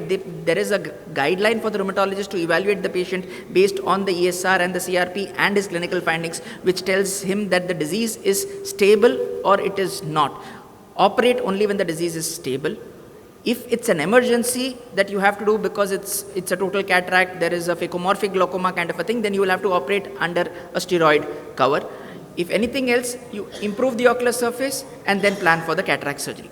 Intra-op, if it's a mild dry eye or it's a Sjogren's syndrome, you don't, apart from the fact that you will need to use visco on the surface so that your visibility is better and the epithelium is protected, rest of the surgery goes on uneventfully as such. But if it is, say, with an SJS or with an OCP or a disease with a shrinkage of the conjunctiva, even putting the speculum might be difficult. You might want to use lid sutures. You might actually have to do a canthotomy in certain cases just to get your exposure sufficient enough for you to do the procedure as such.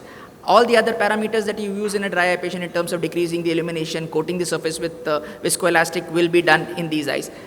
Post-operative, at the end of the surgery, if you want to improve the surface, you might want to consider doing combining it with a punctal cautery or putting an amniotic membrane if you feel there's an epithelial defect and you had to do the surgery because there were no other option left, or you have to combine it with a tarsorrhaphy so that you protect the surface as best as possible. Again, like I said in my previous talk, avoid multifocals in these eyes. Post-operative measures, you would want to use as minimal drops as possible, as minimal preservatives as possible. You will use topical lubricants. The role of cyclosporin in immune-related diseases, yes, cyclosporin does have a role. Perioperative steroid dosage, you might have to vary based on a case-to-case basis. But for a disease like OCP, you will need to start the patient or maintain the patient on systemic immunosuppression before you take the patient up for surgery. If the patient has been stable of immunosuppression, an OCP patient, and you are going to be operating the patient and you are not going to be touching the conjunctiva, you might go ahead with the surgery. But even that little bit of stretch on the conjunctiva with your speculum can cause a trauma, and that could be a triggering factor. So it's always preferable to do these surgeries under immunosuppressive cover as far as OCP is concerned. Any epithelial defect in the early postoperative period needs to be managed more aggressively. You could use autoserum tears or platelet-rich growth factors as an additional tool to facilitate the epithelial healing. You also have the use of the Boston scleral lenses in the early postoperative period for vision, comfort, and to protect the ocular surface. So let's look at certain cases. Now this patient, the other eye was normal. He gave a history, he was about a 25-year-old patient. He gave a history of trauma to the left eye and poor vision in the left eye since teenage. Complaints of recurrent irritation, discomfort. If you look at it, it looks like a very dry, keratinized, lackluster appearance. You can't really look at the anterior chamber. Other eye is normal, so we're not really doing anything much. So the only idea was, okay, fine, let's do something for his vision. The Schirmer's was 1 mm, tear breakup was instantaneous. So we said, okay, we'll at least do a cautery and let's see how comfortable he gets. Post-cautery, the haze has significantly reduced. You can actually now see the anterior chamber. You can see a total cataract now. He then underwent a cataract surgery. Post-cataract surgery, we put him on a PROS lens and his vision is improved to 618. So a cataract surgery in an OSD is not a one-stop solution. You might have to take one step at a time with the ultimate goal of giving the best that you can to the patient. So when you're looking at, say, an AKC or a VKC, yes, we probably see more of VKC than AKC. VKC, you will want to control the ocular allergy and then plan for the cataract surgery. The cataract is secondary to the steroid use that the patients have been. You will have to take into account the post-operative use of topical steroids with the risk of glaucoma. You might have to put the patient on systemic topical tacrolimus to kind of control the allergy. In certain patients, you might have to put them on systemic immunomodulators to control the allergy as such. With respect to AKC, the role of systemic immunosuppression is a little bit more as compared to a pure VKC patient. So this patient with atopic keratoconjunctivitis had an infected shield ulcer, which we kind of settled first. Once the infection settled, we addressed the shield ulcer with an amniotic membrane. He was having repeated bouts of breakdown, so we didn't decided to address his giant papillae by excising them and replacing it with a buccal mucous membrane graft. Post that, the condition was stable, but because of his medications, he had already developed a steroid-induced cataract, so he underwent a cataract surgery, and it's now almost close to about 10 years. Post the cataract, the patient is under control. He was on systemic cyclosporin for almost about 6 or 7 years, and then the dermatologist has stopped it. Topically, he is only on topical tacrolimus over the last 3 years once his systemic cyclosporin has stopped. When you're looking at a more severe condition in terms of a Stevens-Johnson syndrome, you have dry eye which needs to be addressed. So obviously if the surface is very dry and the puncta is open, you're probably looking at doing a punctal cautery and then planning for your cataract surgery. If there is scarring, it's going to make your cataract surgery more difficult, it's going to make your visibility more difficult, it's going to make your IOL calculation more difficult. But these are eyes where you are desperate because you know that PK will not work. You are either going to give them reasonable vision with the post-cataract surgery with probably a pros lens, or you would have to consider a keratoprosthesis as such. So you're not looking at a 6/6 vision, you're looking at giving them something that they are comfortable with without having to resort to a keratoprosthesis as an option. You might have fornicial shortening, which will make placement of a speculum a little bit more challenging. And if it is very short, you might have to consider addressing that before you address the cataract surgery as such. So this patient primarily had only dry eyes, so we did a cautery, and then we followed up with a cataract surgery, and he was fine. The post-operative period was basically just the lubricating drops and the tapering of topical steroids. Somebody who has more of issues, who has dryness, who has lid margin keratinization, who has corneal scar, you need to stage it. So here we did the cautery along with the mucous membrane graft for the lid margin. So we addressed the lid, we improved the surface. He had cataract, he had scar, we are not doing anything immediately. We did the cataract surgery. Post cataract, we gave him the pros lens, and his vision improved to around 6/18. In both the eyes. So we have now deferred the need for a keratoprosthesis in this patient. So the take home message as far as SJS is concerned is a scar in an SJS is going to be difficult to manage with any, unlike a scar in any other condition where you could say, okay, you could use laser to remove the scar, or you could do an anterior lamellar keratoplasty, or you can do a penetrating keratoplasty. SJS outcomes of corneal transplant is very, very poor. You don't want to go down that line. You want to either give them vision with some kind of a contact lens. If they don't get a useful vision, then you are left with no option but to think of keratoprosthesis as such.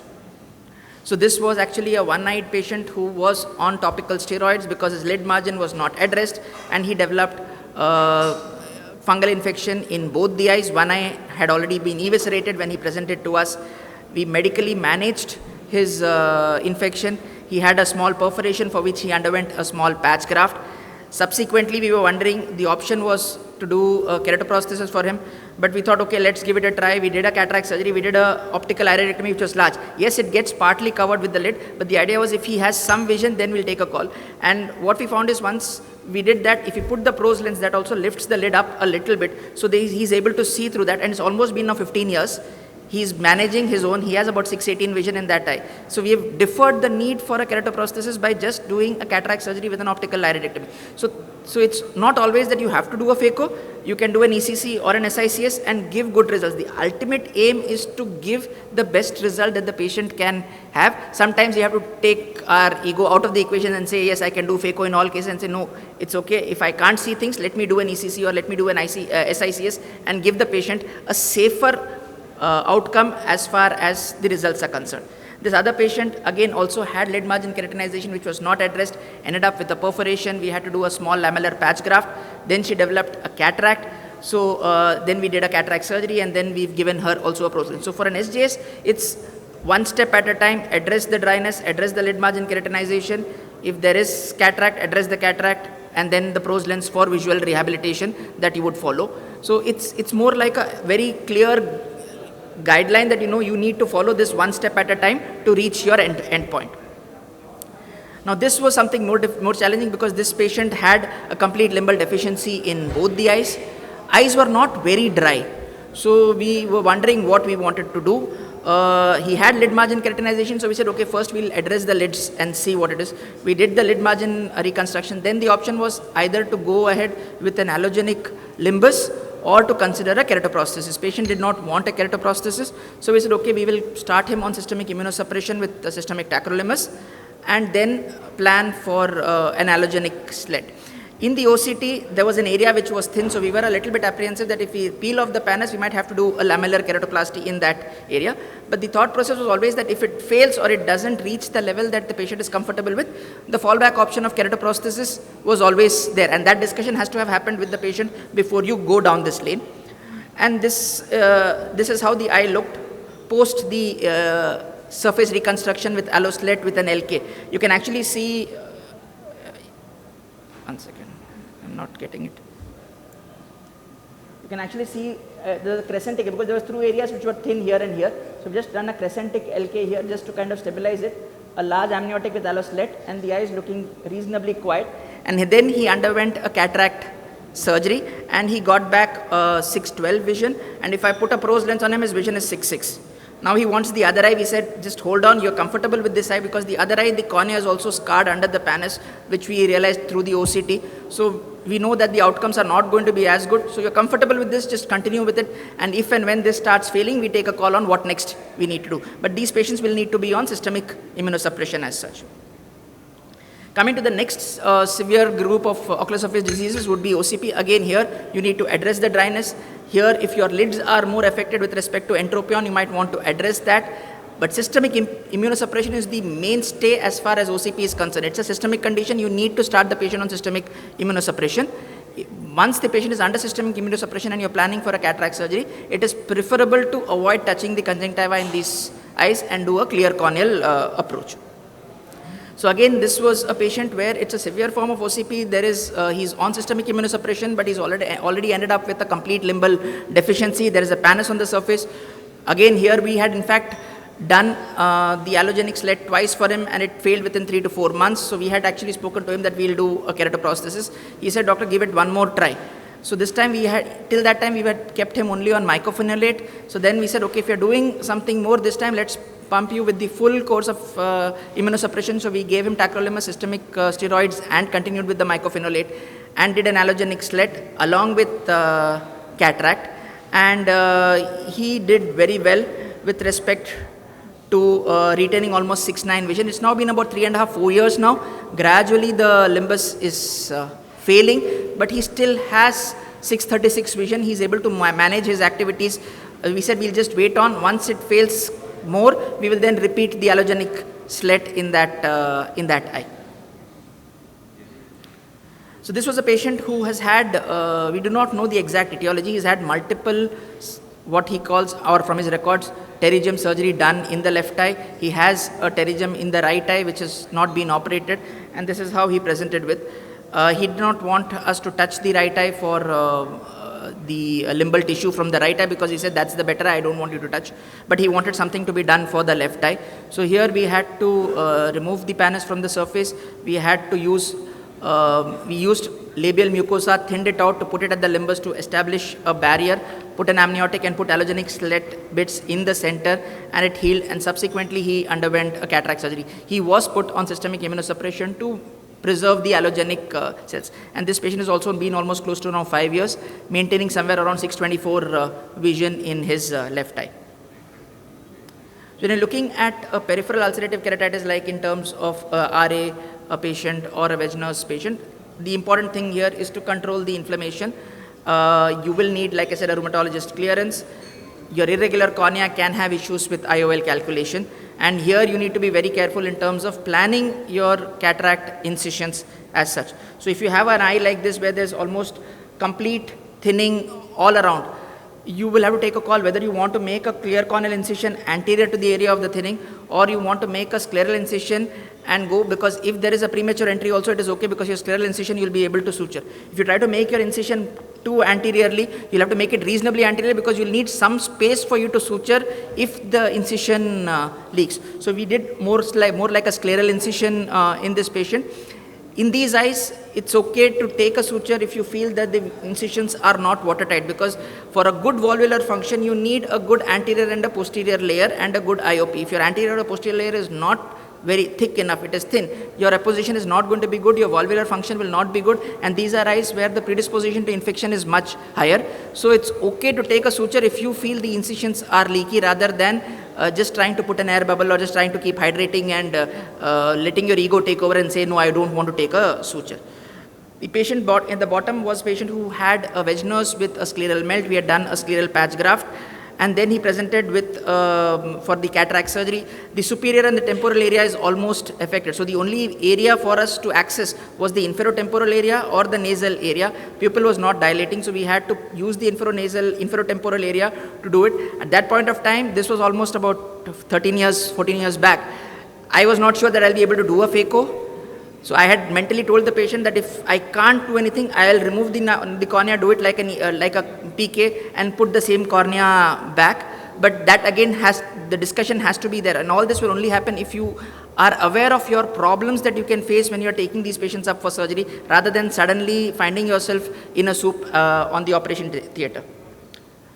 So again, Murren's ulcer is one spectrum of PUK where we do not know the exact etiology as to why the autoimmune disease has set in, and these patients you might want to pump them with perioperative systemic steroids and continue the systemic steroids in the postoperative period.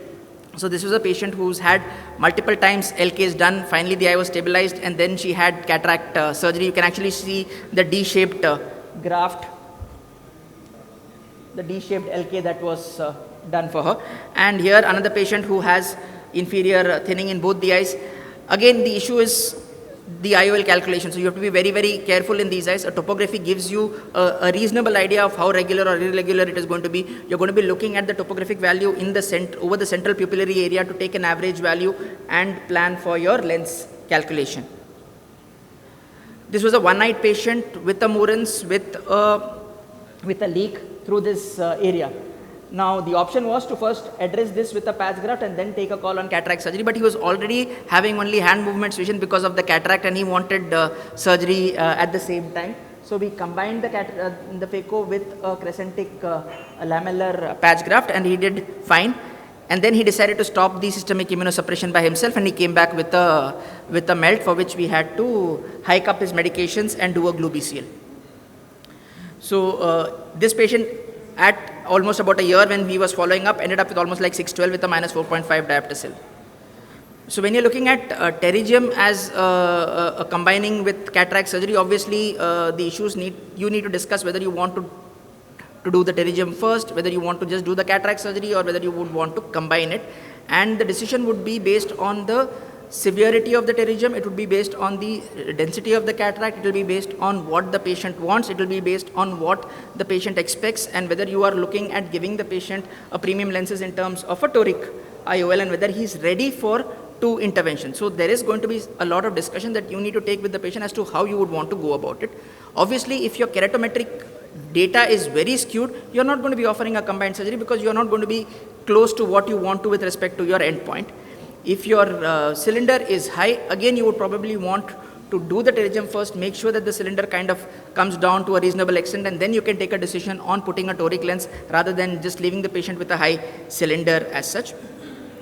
And you will put a toric lens only if you feel that the astigmatism is regular. If it is still irregular, then you might actually have to look at doing something like a TCAT, where you are trying to regularize the cornea first and then plan for IOL with a toric power. So you need to look at the grade. So generally whatever literature says is somewhere between 2 to 2.5. If it is less than 2.5, you could probably combine the procedure. But again, it is important to look at your keratometric Myers to know how good it is before you take a decision. If it is slightly more than 2.5, there is a steepening of the cornea post the pterygium removal, so you would probably want to change your IOL calculation by about a 0.5 as such. But again, it also depends on whether it is atrophic, it depends on whether it is fleshy, it depends on amount of distortion it causes, it depends on whether it is a primary pterygium, whether it is a secondary or a recurrent pterygium. The next question is, if you do a pterygium surgery first, how long would you want to wait to do a cataract surgery? The general consensus is somewhere close to about a month's time to allow the surface to stabilize for you to be able to get a reasonable keratometric value. So obviously a pterygium, even though it is bilateral like this, has, the effect on the K is much lesser as compared to a pterygium like this. And sometimes you might have to combine it with an optical iridectomy if you feel the scar post-pterygium surgery is still going to be something which is going to affect the vision of the patient. You might just want to open up the pupil in one area. And if the scar is more, you might want to combine it with an LK like in this patient. And the last case was, it's not from the surface, but it's a patient with an iris cyst where you might want to address it with intracyst alcohol, ablate it, and then subsequently plan for a cataract surgery. So to conclude, you stabilize the surface before surgery, perioperative topical systemic medications as the case may be. Try to minimize your surgical time when you're doing cataract in these eyes. But most importantly, these eyes, you need to have a very clear thought process as to how you're going to approach these patients, and a close follow-up in the postoperative period results in good outcome. Thank you. Thank you so much, sir. So you see there is hope in every cases, and we now do know whom to refer our hopeless cases so that they can have some amount of vision. So we'll have discussions with sir at a length during our lunch hours. So may I please request Dr. Sagar Bhargava sir for the approach to cataract surgery in post-refractive surgery patients.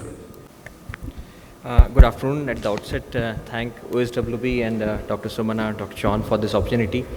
Also take this opportunity to wish all the best to Dr. Bhaskar and Dr. Geeta for their new venture. And of course, my talk will be much simpler than what just Dr. Bhaskar showed. It will be much easier for all of us can actually do this. Why doing cataract surgery in a post-refractive surgery patient is difficult or a little challenging is because you have to deal with corneal measurements which can vary. You have to decide on which IOL formula you would use. You would have to decide on the type of IOL, and you are faced with intraoperative challenges, especially in patients who are post-RK. So while planning for these patients, a good look at the history is important because you need to know whether this is a myopic refractive surgery or a hyperopic refractive surgery, whether it's unilateral or bilateral. Quite a few patients give you a history that they had only a procedure in one of the eyes because they didn't want to take a chance. So this is very important, and a lot of times they don't remember which eye they have undergone the procedure. You need to know the pre-op refractive surgery refraction just to rule out that you're not dealing with an amblyopia.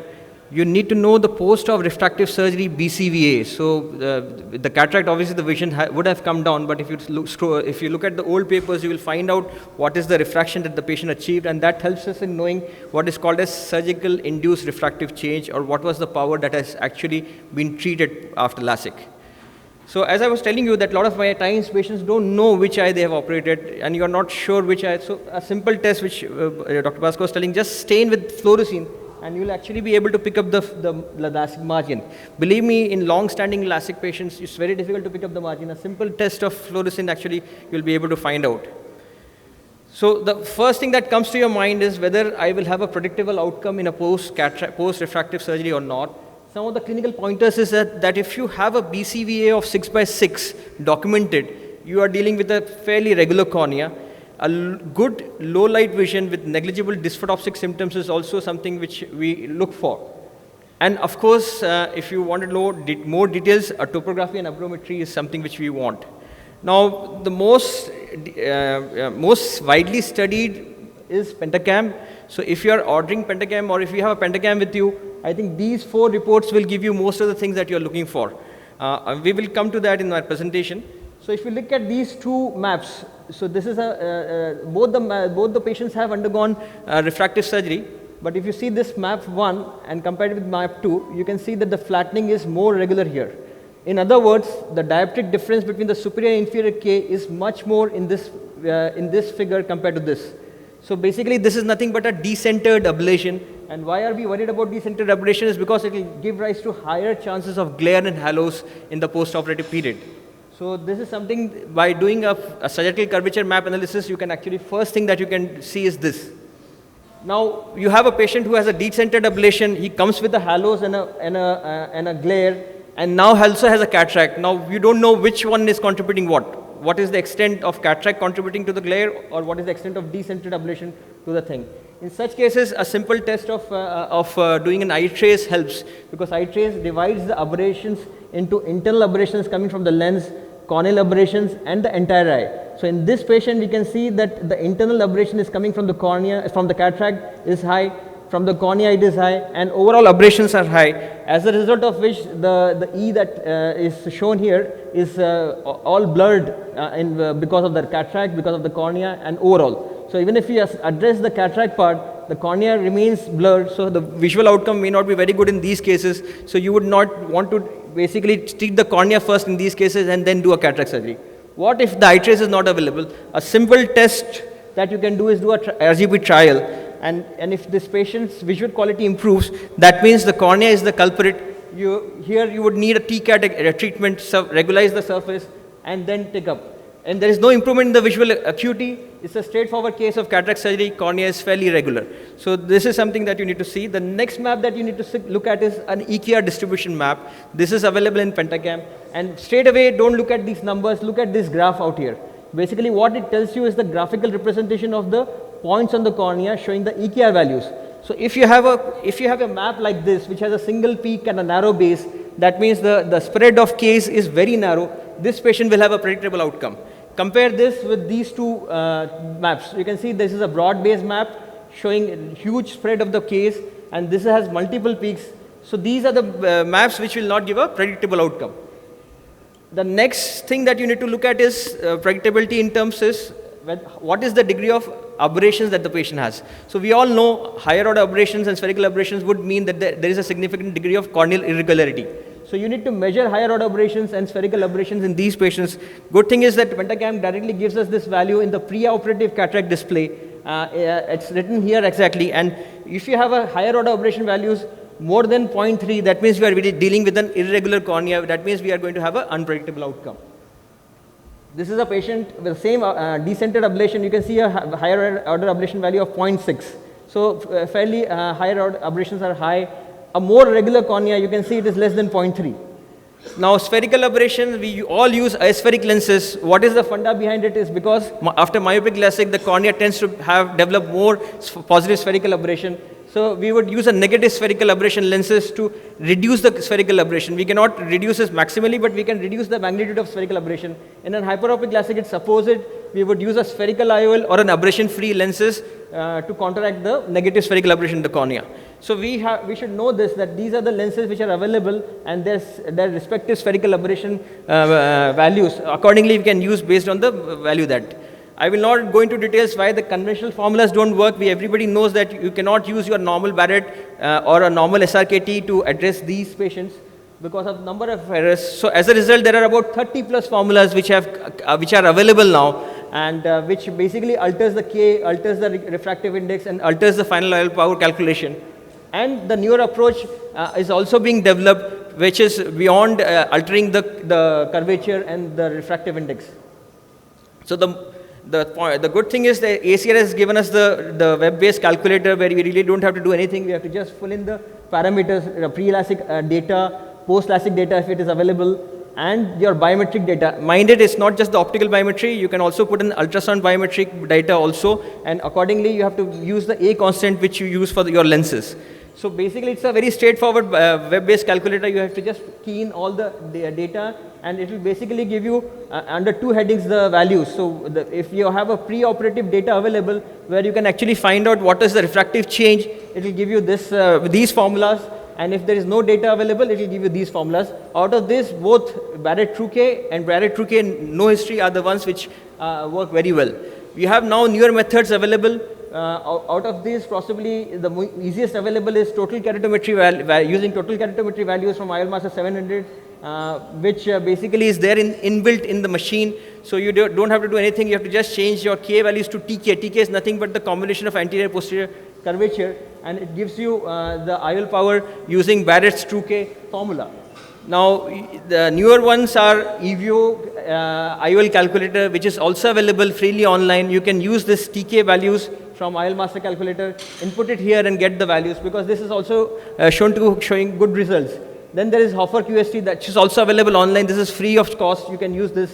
And then coming to machine learning based IL power calculation based algorithms. So we all know that artificial intelligence has come up in a big way in our normal IL power calculation with Hill RBF, Kane formulas. But for post-refractive surgery, you have this Pearl DGS formula, which is being used extensively. This is also available freely online, ilsolver.com. Here also you have to just key in the parameters and get the result. So generally, and this formula, we know that as you key in, as they get more and more data, this formula will become more and more refined and possibly will give us more accurate results. So right now, in the present scenario, the simplest approach is like this, that if a patient is coming for a cataract surgery with a post-refractive history, best thing is either do optical biometry which you have, and put in the values in the ACRS calculator. And because you have the other web-based calculators available, you can key in those values in those calculators also. Take an average of these two and take the result. If you have an IL Master 700 with TK, do a Barrett TrueK TK, and simultaneously you can also use EVGO, Pearl and Hoffer Q formulas to get their results, and then average it out. Now if you are going to use a premium IOL, or if the patient has a very irregular cornea, or you are dealing with a small pupil, the approach changes, because here you would use data from the topography, especially pentacam, to get little more information into your formula. Toric IOL definitely can be planned, and this is a wonderful guideline given by Dr. Douglas Ocock, and it works very nicely.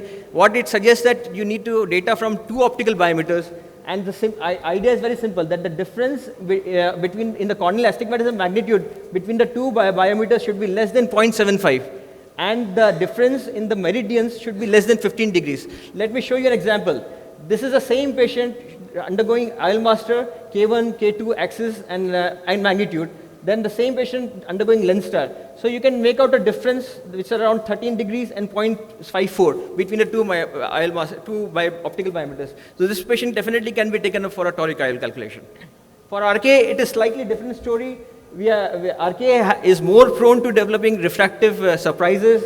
Remember that you have to take early morning readings, and you have to account for a post-op hyperopia that is seen in RK patients. So depending on number of cuts that they have, you can aim for a higher post-op myopia. And in case of RK, right now, Barrett TrueK and the ACRS webpage IOL reading that you get, you have to use that. The other problem with RK is you get very flat corneas. So sometimes you get a cornea which is less than 30 diopters.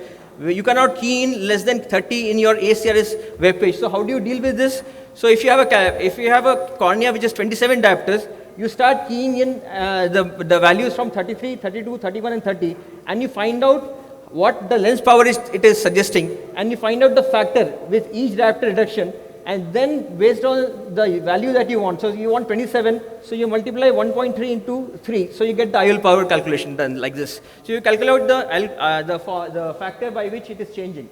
Finally, the hot topic, can we use trifocal lenses, EDF lenses in these patients, because all these patients are very young patients, they are used to without glasses. They will come and ask you, okay, I want a EDF lens, I want a multifocal lens, what should be the criteria for that? It's a very simple criteria. You have to look for variation of 1 diopters in the corneal power along the meridians in the central 3 mm. I'll show you that. And their HAO value and a coma and trypophile value should be less than 0.3. So that if you're not following that, we have a very high chance of IOL exchange. This has been proven in different studies. Let me share with you this last couple of examples. This patient is a 43-year-old. He has come for cataract surgery, wanting an EDF lens. Now you look at the EKR distribution of this patient. You can see a wide base for this patient. So this is the first red flag. Now you look at the sagittal curvature. So you can see that there is more than 1 diopter difference in the meridian. It's 34.4 and this is 36.5, almost 2 diopters. So there is a variability in the meridian power in the central 3 mm. The higher order aberration is high, coma is high. So this is an absolute no for an even EDF lens. Now look at this patient. This is another patient of mine. This is a patient who I had done PRK 10 years back. He's a merchant navy person, and this is his map. So you can see a narrow base with a single peak. You see his corneal curvature. It's absolutely regular curvature. The difference is hardly 0.5 across different meridians.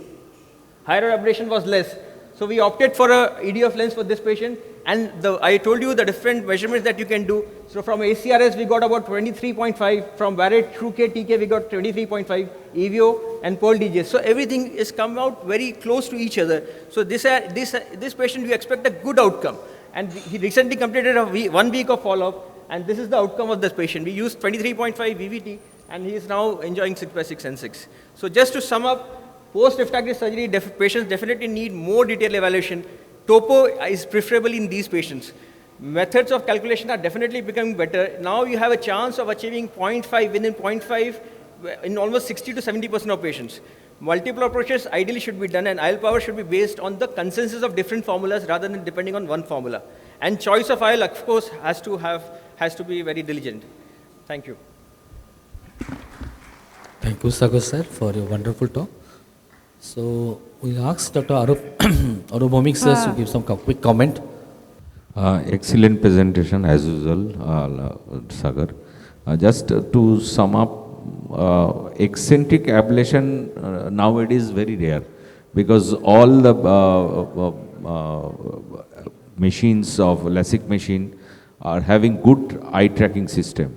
So from 2005 onwards, the all machine is very good tracking system. So eccentric ablation is a very rare scenario, but it can happen. But so eccentric ablation is now rare. So my experience is on a post-LASIK cases are relatively good corneal curvature showing. So we can try, definitely you have to do the pentacam, it is must. Eye trace, it is must. If not possible, eye trace, then at least you should understand how much higher order aberration is there. But toric lens, I think toric lens give very good result, and EDOF lens give good. I stopped using any diffractive lens. I used just 2 cases of symphony in cases, but patient was happy. But today's scenario, I stopped doing any diffractive lens. A patient, we prefer to VVT or IHANS. Definitely this is a take home. Sagar, one important thing for post-RK patient is planning the incision. For the juniors, what would you advise? Incision, ideally, it again depends on number of RK cuts that are there. If the RK cuts are less and you are able to make a 2.2 or 2.8 millimeter, one can do a clear corneal. But preferably do a scleral incision. Scleral will be better for. Yeah. Scleral definitely better, but cut is less, then you can 2.2 in between cuts, you can go. Even in the side port, you can go in between cuts, then it is, and very low IOP, bottle height low, and very little manipulation with the phaco probe. Just try to make all the manipulation second hand, with the left hand, as much as you keep the phaco probe the center of the eye. So then, even then, if the cut is almost 90%, 95%, even in 8 cuts, it can open. But in that case, if you maintain this, that it is not extend, then immediately stop the surgery, make a suture, and you can start again surgery. So one problem is very difficult in a post-RK patient. There is a central scar also, epithelial hyperplasia. So in these cases, I think it is go for plain simple aspheric lens, aspheric or spherical lens. Yeah. So in RK, basically, you're not looking for an optical correction. You're basically looking just to improve the vision quality of the patient, whatever. Do biometry. You cannot do biometry if it is less than 34. Yeah. Even ACRS calculator will 30, not give you. Up to 30 you can use. So that's why I shared that you can start calculating from 33. Find out the factor by which the lens is getting reduced, the power is getting increased, and apply that factor for the K that you back have. calculation. Because otherwise it will not get. It's not possible. It's not possible. Thank you, sir. So thanks in that case, I just using another macule refractive that works very good. You know, if you make a aphakia, send the patient to your optometrist will come with the retinoscope and the trial lens. Macule formula is if your refraction is less than plus a plus 8 to plus 13 is into 1.75. If it is more than 13, you go for into 1.5. If it is less than 8, then go for into 2.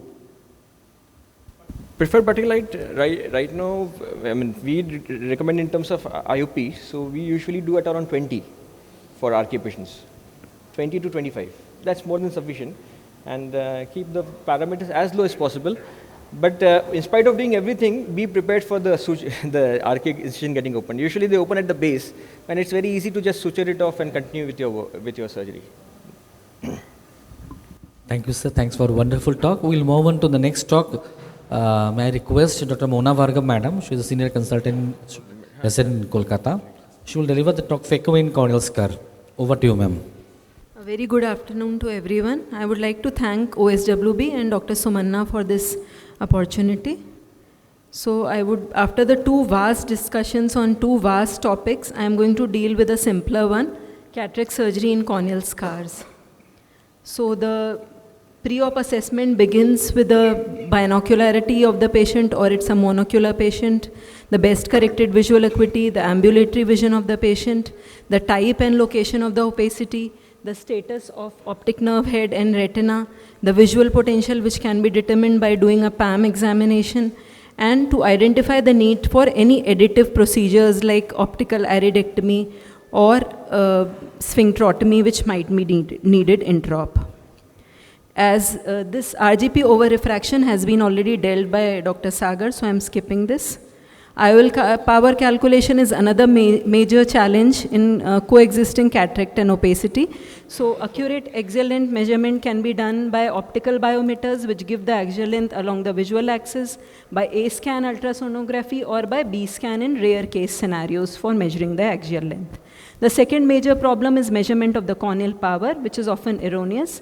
So manual keratometry, autokeratometry might not be possible in some case scenarios because of the presence of scar. Here, Scheimpflug-based imaging is of utmost importance for IOL power calculation. So patients with irregular corneas tend to have hyperopic surprises. So here one should be erring on the side of myopia. And we need to counsel these patients about refractive surprises post-operatively, need for contact lenses, and IOL exchanges in case of DVR surprise. So the types of IOL also has been dealt earlier, but zero asphericity lenses are best suited in these conditions. A 3-piece IOL where capsular excess edge or posterior capsular rupture happens. Multifocals are best avoided. Torics in the case of regular astigmatism, and in case of paracentral opacity, it's better to choose a IOL with a larger optic. Intraoperative aids, the site of the scar will be decided by will decide the incision site. Microscope should be kept in coaxial to determine the site of rhexis margins and the posterior capsular status. OVDs can be placed over the surface of the cornea for improving visualization and increasing magnification. Cohesive OVDs help us in, because of the rhexis extension can be used to prevent these. Pupil expanders, dyes in the form of trypan blue to enhance visualization, and lenticular morphology, illuminators whenever needed in the form of either intracameral chandelier for improving visualization, as we will see further. Surgical techniques, again enumerating the same points like keeping a blob of OVDs over the surface, rotating the globe, or using bimanual techniques for irrigation aspiration, retroillumination or illumination whenever needed, triamcinolone to identify the vitreous strands, if any. So this is a short video clip. I'll be dealing with the following case scenarios like fungal keratitis scar, viral keratitis scar, dry eyes. Here is a scar present in the visual axis. After keeping a quiescent period of 6 months interval, the side ports were made. Using irrigating cannula as an aid, the posterior synechia release was done thoroughly.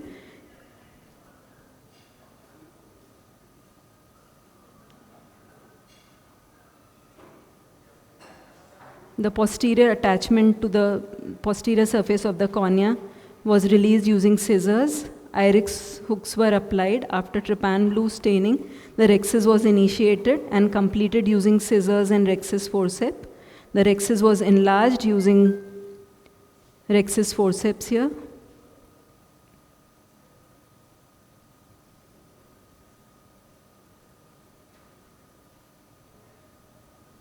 Rhexis margin continuity checked, scleral tunnel incision made, and phacoemulsification initiated. Viscoelastic placed over the corneal surface to improve visualization as well as magnification. Phacoemulsification performed.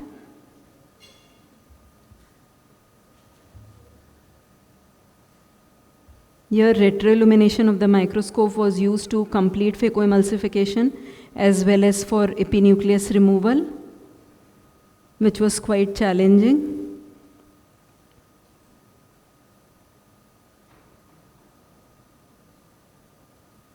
Cortical aspiration again using retroillumination because of poor visibility.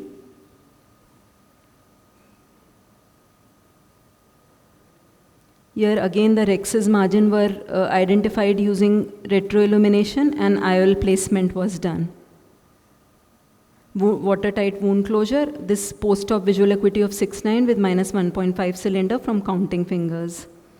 This cataract surgery in viral keratitis scar with antiviral prophylaxis. Here cataract surgery with a central corneal scar with aqueous tear deficiency dry eyes where both the puncta were cauterized using punctal cautery. Complete charring achieved here before taking the cautery out. Both the lower and upper puncta were cauterized in the similar manner. Cataract surgery in corneal patch graft. Here we can see the site of corneal patch graft which was avoided and a temporal section, scleral section was preferred for phacoemulsification.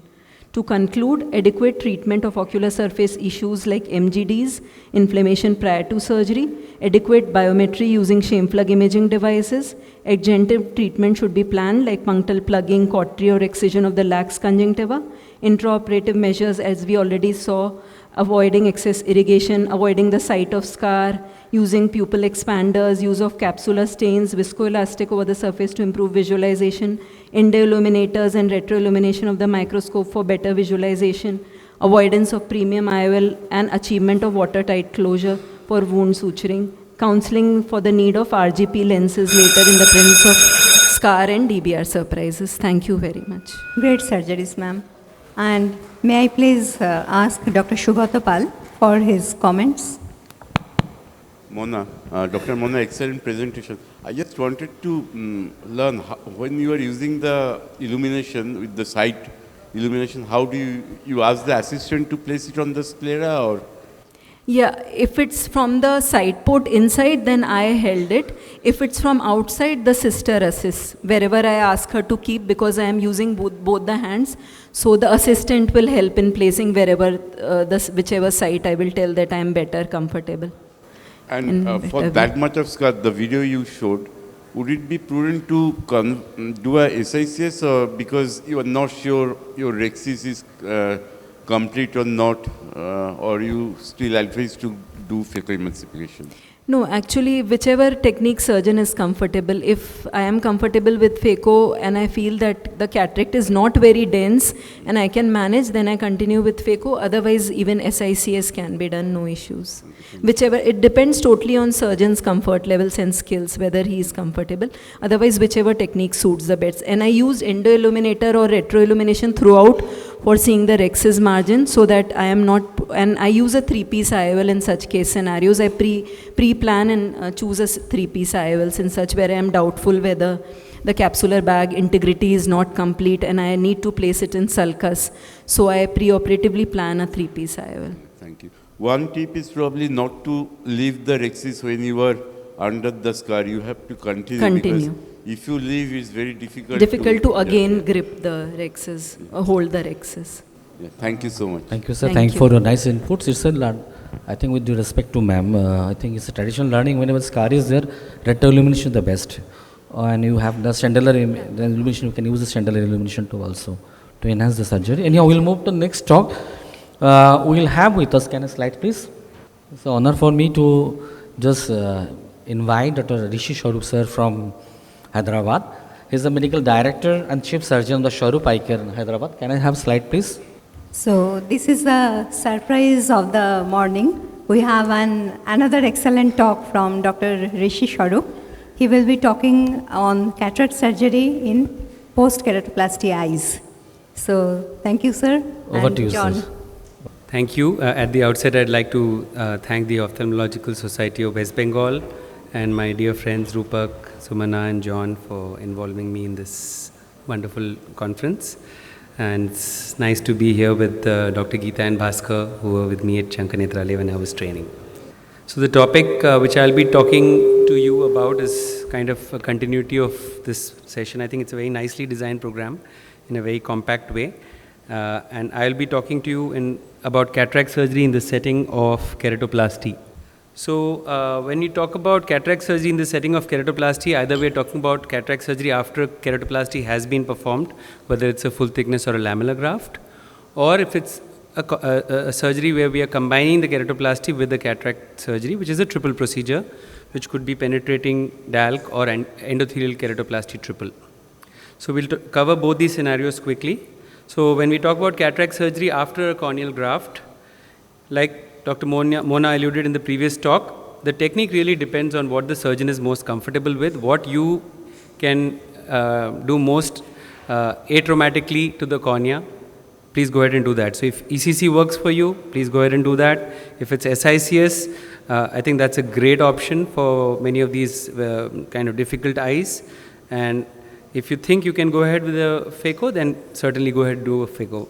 In many of my cases, I actually do a manual small incision cataract surgery because many of these are complicated eyes. So this was a patient who had a therapeutic graft, and few weeks after the therapeutic graft, the cataract suddenly started increasing, became intumescent. It's a very shallow anterior chamber, as you can see. Normally, we would do a cataract surgery after we've taken out the sutures in a graft, but in this case, there's no option because pressures were going up. So we had to go ahead and do an SICS, and after kind of opening up the capsule and decompressing the lens, we could deepen the anterior chamber.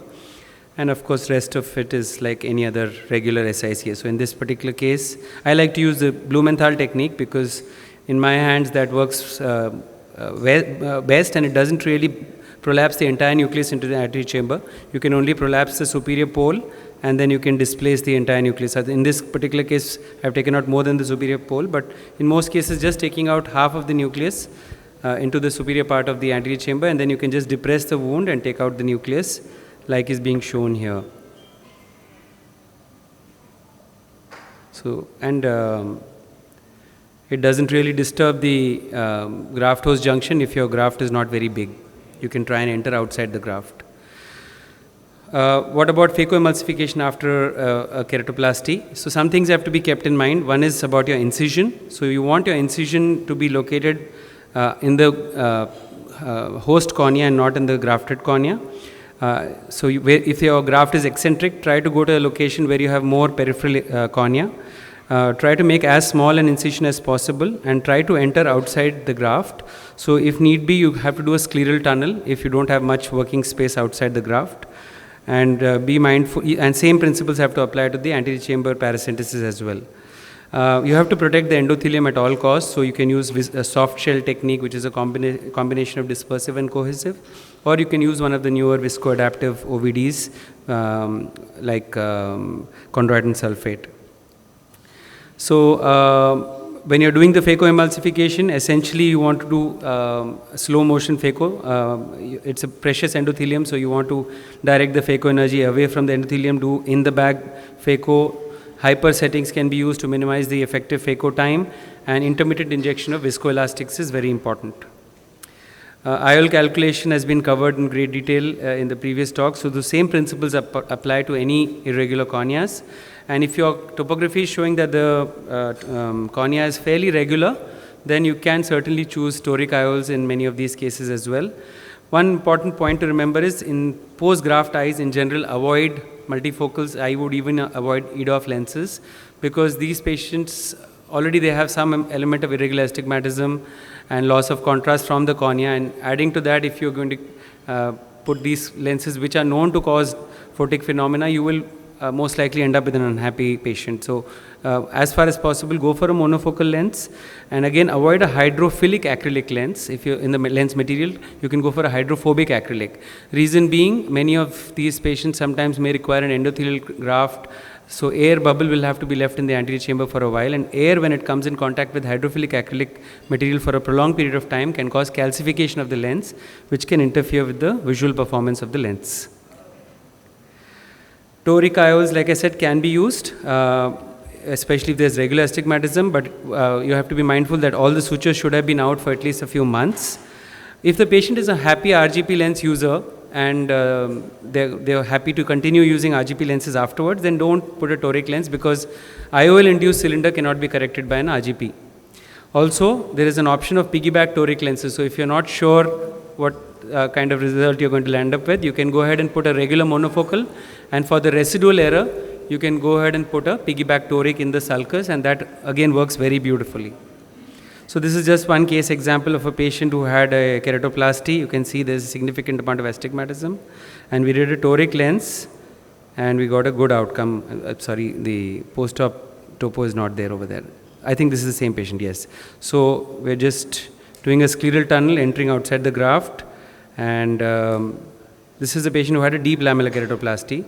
So you have to make sure you don't enter in the graft-host junction area, otherwise your phaco probe could enter the interface and you could detach the DOAS layer. And in this particular case, because the high astigmatism was there, a custom toric lens was implanted, which is higher astigmatism, which is not routinely available. So this is available from Care Group in India, and some other companies also are providing this. So this is one patient who had a DALC for keratoconus, did well but had high astigmatism with a cataract, eventually had a toric lens, and you can see the lens is sitting in the desired position, and everything was fine and the patient did well. Now this is something which can happen. So here is one of my cases. I went and I accidentally went into the interface when I was trying to, I got some resistance when I was putting in the phaco probe, but I didn't realize it. I'm trying to catch the cortex, nothing's coming, and there's a shiny reflex at the back. I still didn't realize what was going on, and with my phaco probe I have now punctured the DOAS layer and the descemes membrane.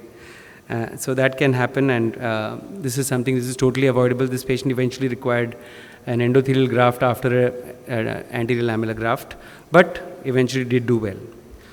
So take home points: respect the graft boundaries, enter through an area where there is space for the phaco tunnel outside the graft, respect the endothelium, copious amount of OVD, low parameters for phaco in the bag, and appropriate IOL. Toric IOLs can be used when suitable in such scenarios. Now when you're combining a cataract surgery with a keratoplasty, that's called a triple procedure. So you can have a PK, DALC, or an endothelial keratoplasty triple. I'll just quickly run through. So conventionally when we were doing PK triple, it would be an open sky kind of a cataract surgery. But as far as possible, if you can do a closed chamber, you can do it. So if it's fair to good visibility, you can manage doing the cataract surgery closed chamber and then opening the cornea. Like in this scenario, we did a femtosecond cut for the cornea, then from the limbus we have gone ahead done the phaco. And good thing about doing these triple procedures is you don't have to worry about the endothelium. You can bring the cataract pieces right next to the endothelium and emulsify them. You don't have to worry about endothelial damage. So you can do a safe phaco emulsification. If you can do other maneuvers like removing the epithelium, etc., which can improve your visibility. But if you are not able to see, conventionally we've been doing an open sky cataract surgery. We remove the corneal button and then do it, but there is risk. You can end up having a loss of the capsules, zonules, vitreous, and you can even have an expulsive. Okay, so there is always a risk in open sky cataract surgery like this. So while doing irrigation aspiration, you could catch the capsule fragments, etc. So like has happened in this particular case, we ended up with a vitreous loss and then had to do an open sky vitrectomy, etc. So what I have been doing for many of these cases now is I do a layer by layer lamellar keratectomy till the point that your visibility is reasonably good. So you can see in this case, after removing about 50% of the stroma, I can see reasonably well, and I will be able to perform a safe closed chamber phacoemulsification. You can use other measures like the endoilluminator to improve your visibility. And after you've implanted the lens, you can safely now go ahead and open the button and suture up and get a very nice result.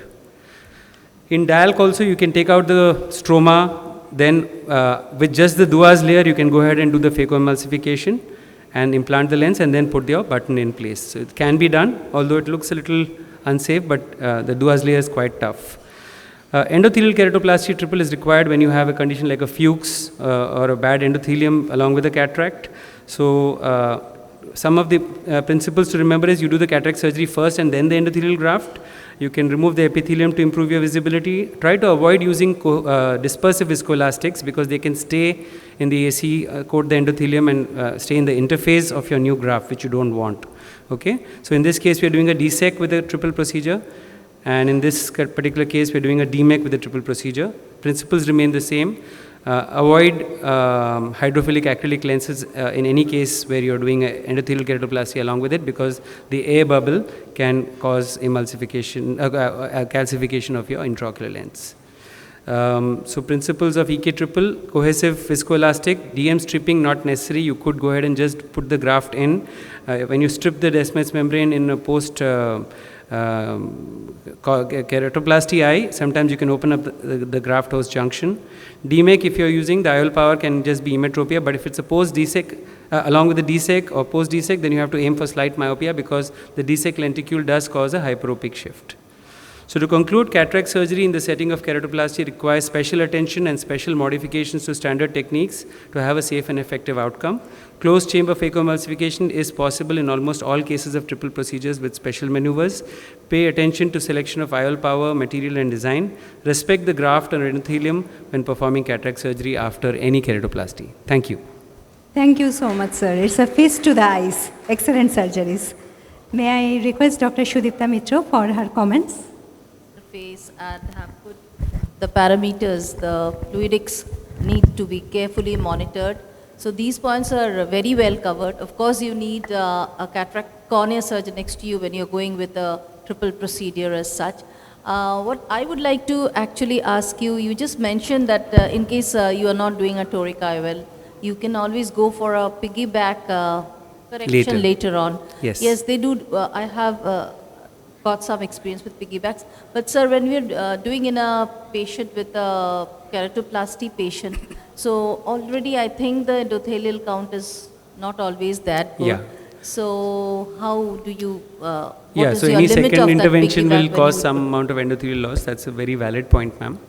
But in piggyback lens, you're just going and putting in the lens and coming out. It's very quick. So it is very quick. I hope it won't cause so much of endothelial damage, but that's a very valid point. But in the long run, actually, it is said, I don't know, Yeah. I have experience of few years, so that is why I'm asking you. So in the long run, it doesn't really So matter. I don't think that should be your preferred choice, but in some cases where you're not sure. Very high cylinder, so you. Yeah. Thank you so much. We've learned a lot from you. Thank you so much. Thank you. So I will request Dr. Yasin sir to please wrap up this session for us. Thank you. This was a wonderful session. Wonderful because, see, whenever we operate in a patient having cataract, the expectation of the patient goes so high up.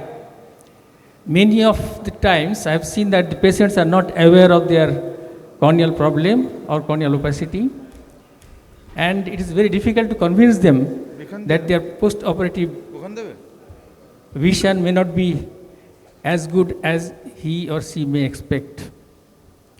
Now we have got some tips about how to manage cases having these corneal problems. Dr. Bhaskar's talk was really wonderful. As we all know that every day we get patients whom we have done beautiful cataract surgery, but the patient comes back with a lot of problems, khachkhach and foreign body sensation and a lot of problems that is very irritating both for the patient and for the surgeon. And he has given us good tips about how to manage those patients preoperatively, what to do intraoperatively and postoperatively. Dr. Sagar Bhargava gave us in a very beautiful way about the cases who have had refractive surgery done before.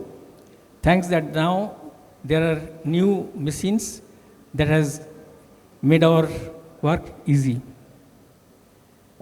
And Dr. Mona Bhargav, her presentation was wonderful. She has stressed the need for pupil expanders if necessary, staining the capsules, retroillumination. All these are very practical tips. I think if there is a opacity in the central cornea, probably optical areotomy may be of some help also. And of course, Dr. Rishi Swaruph's talk was wonderful. He has shown us very beautiful videos, not only of the good surgeries, but some of the complications that he had, like when he had his phaco tip intracorneally, or in the open sky, he had lost the lens capsule and had to do vitrectomy. Thanks to all of you. This was a very enjoyable and nice session. Thank you all.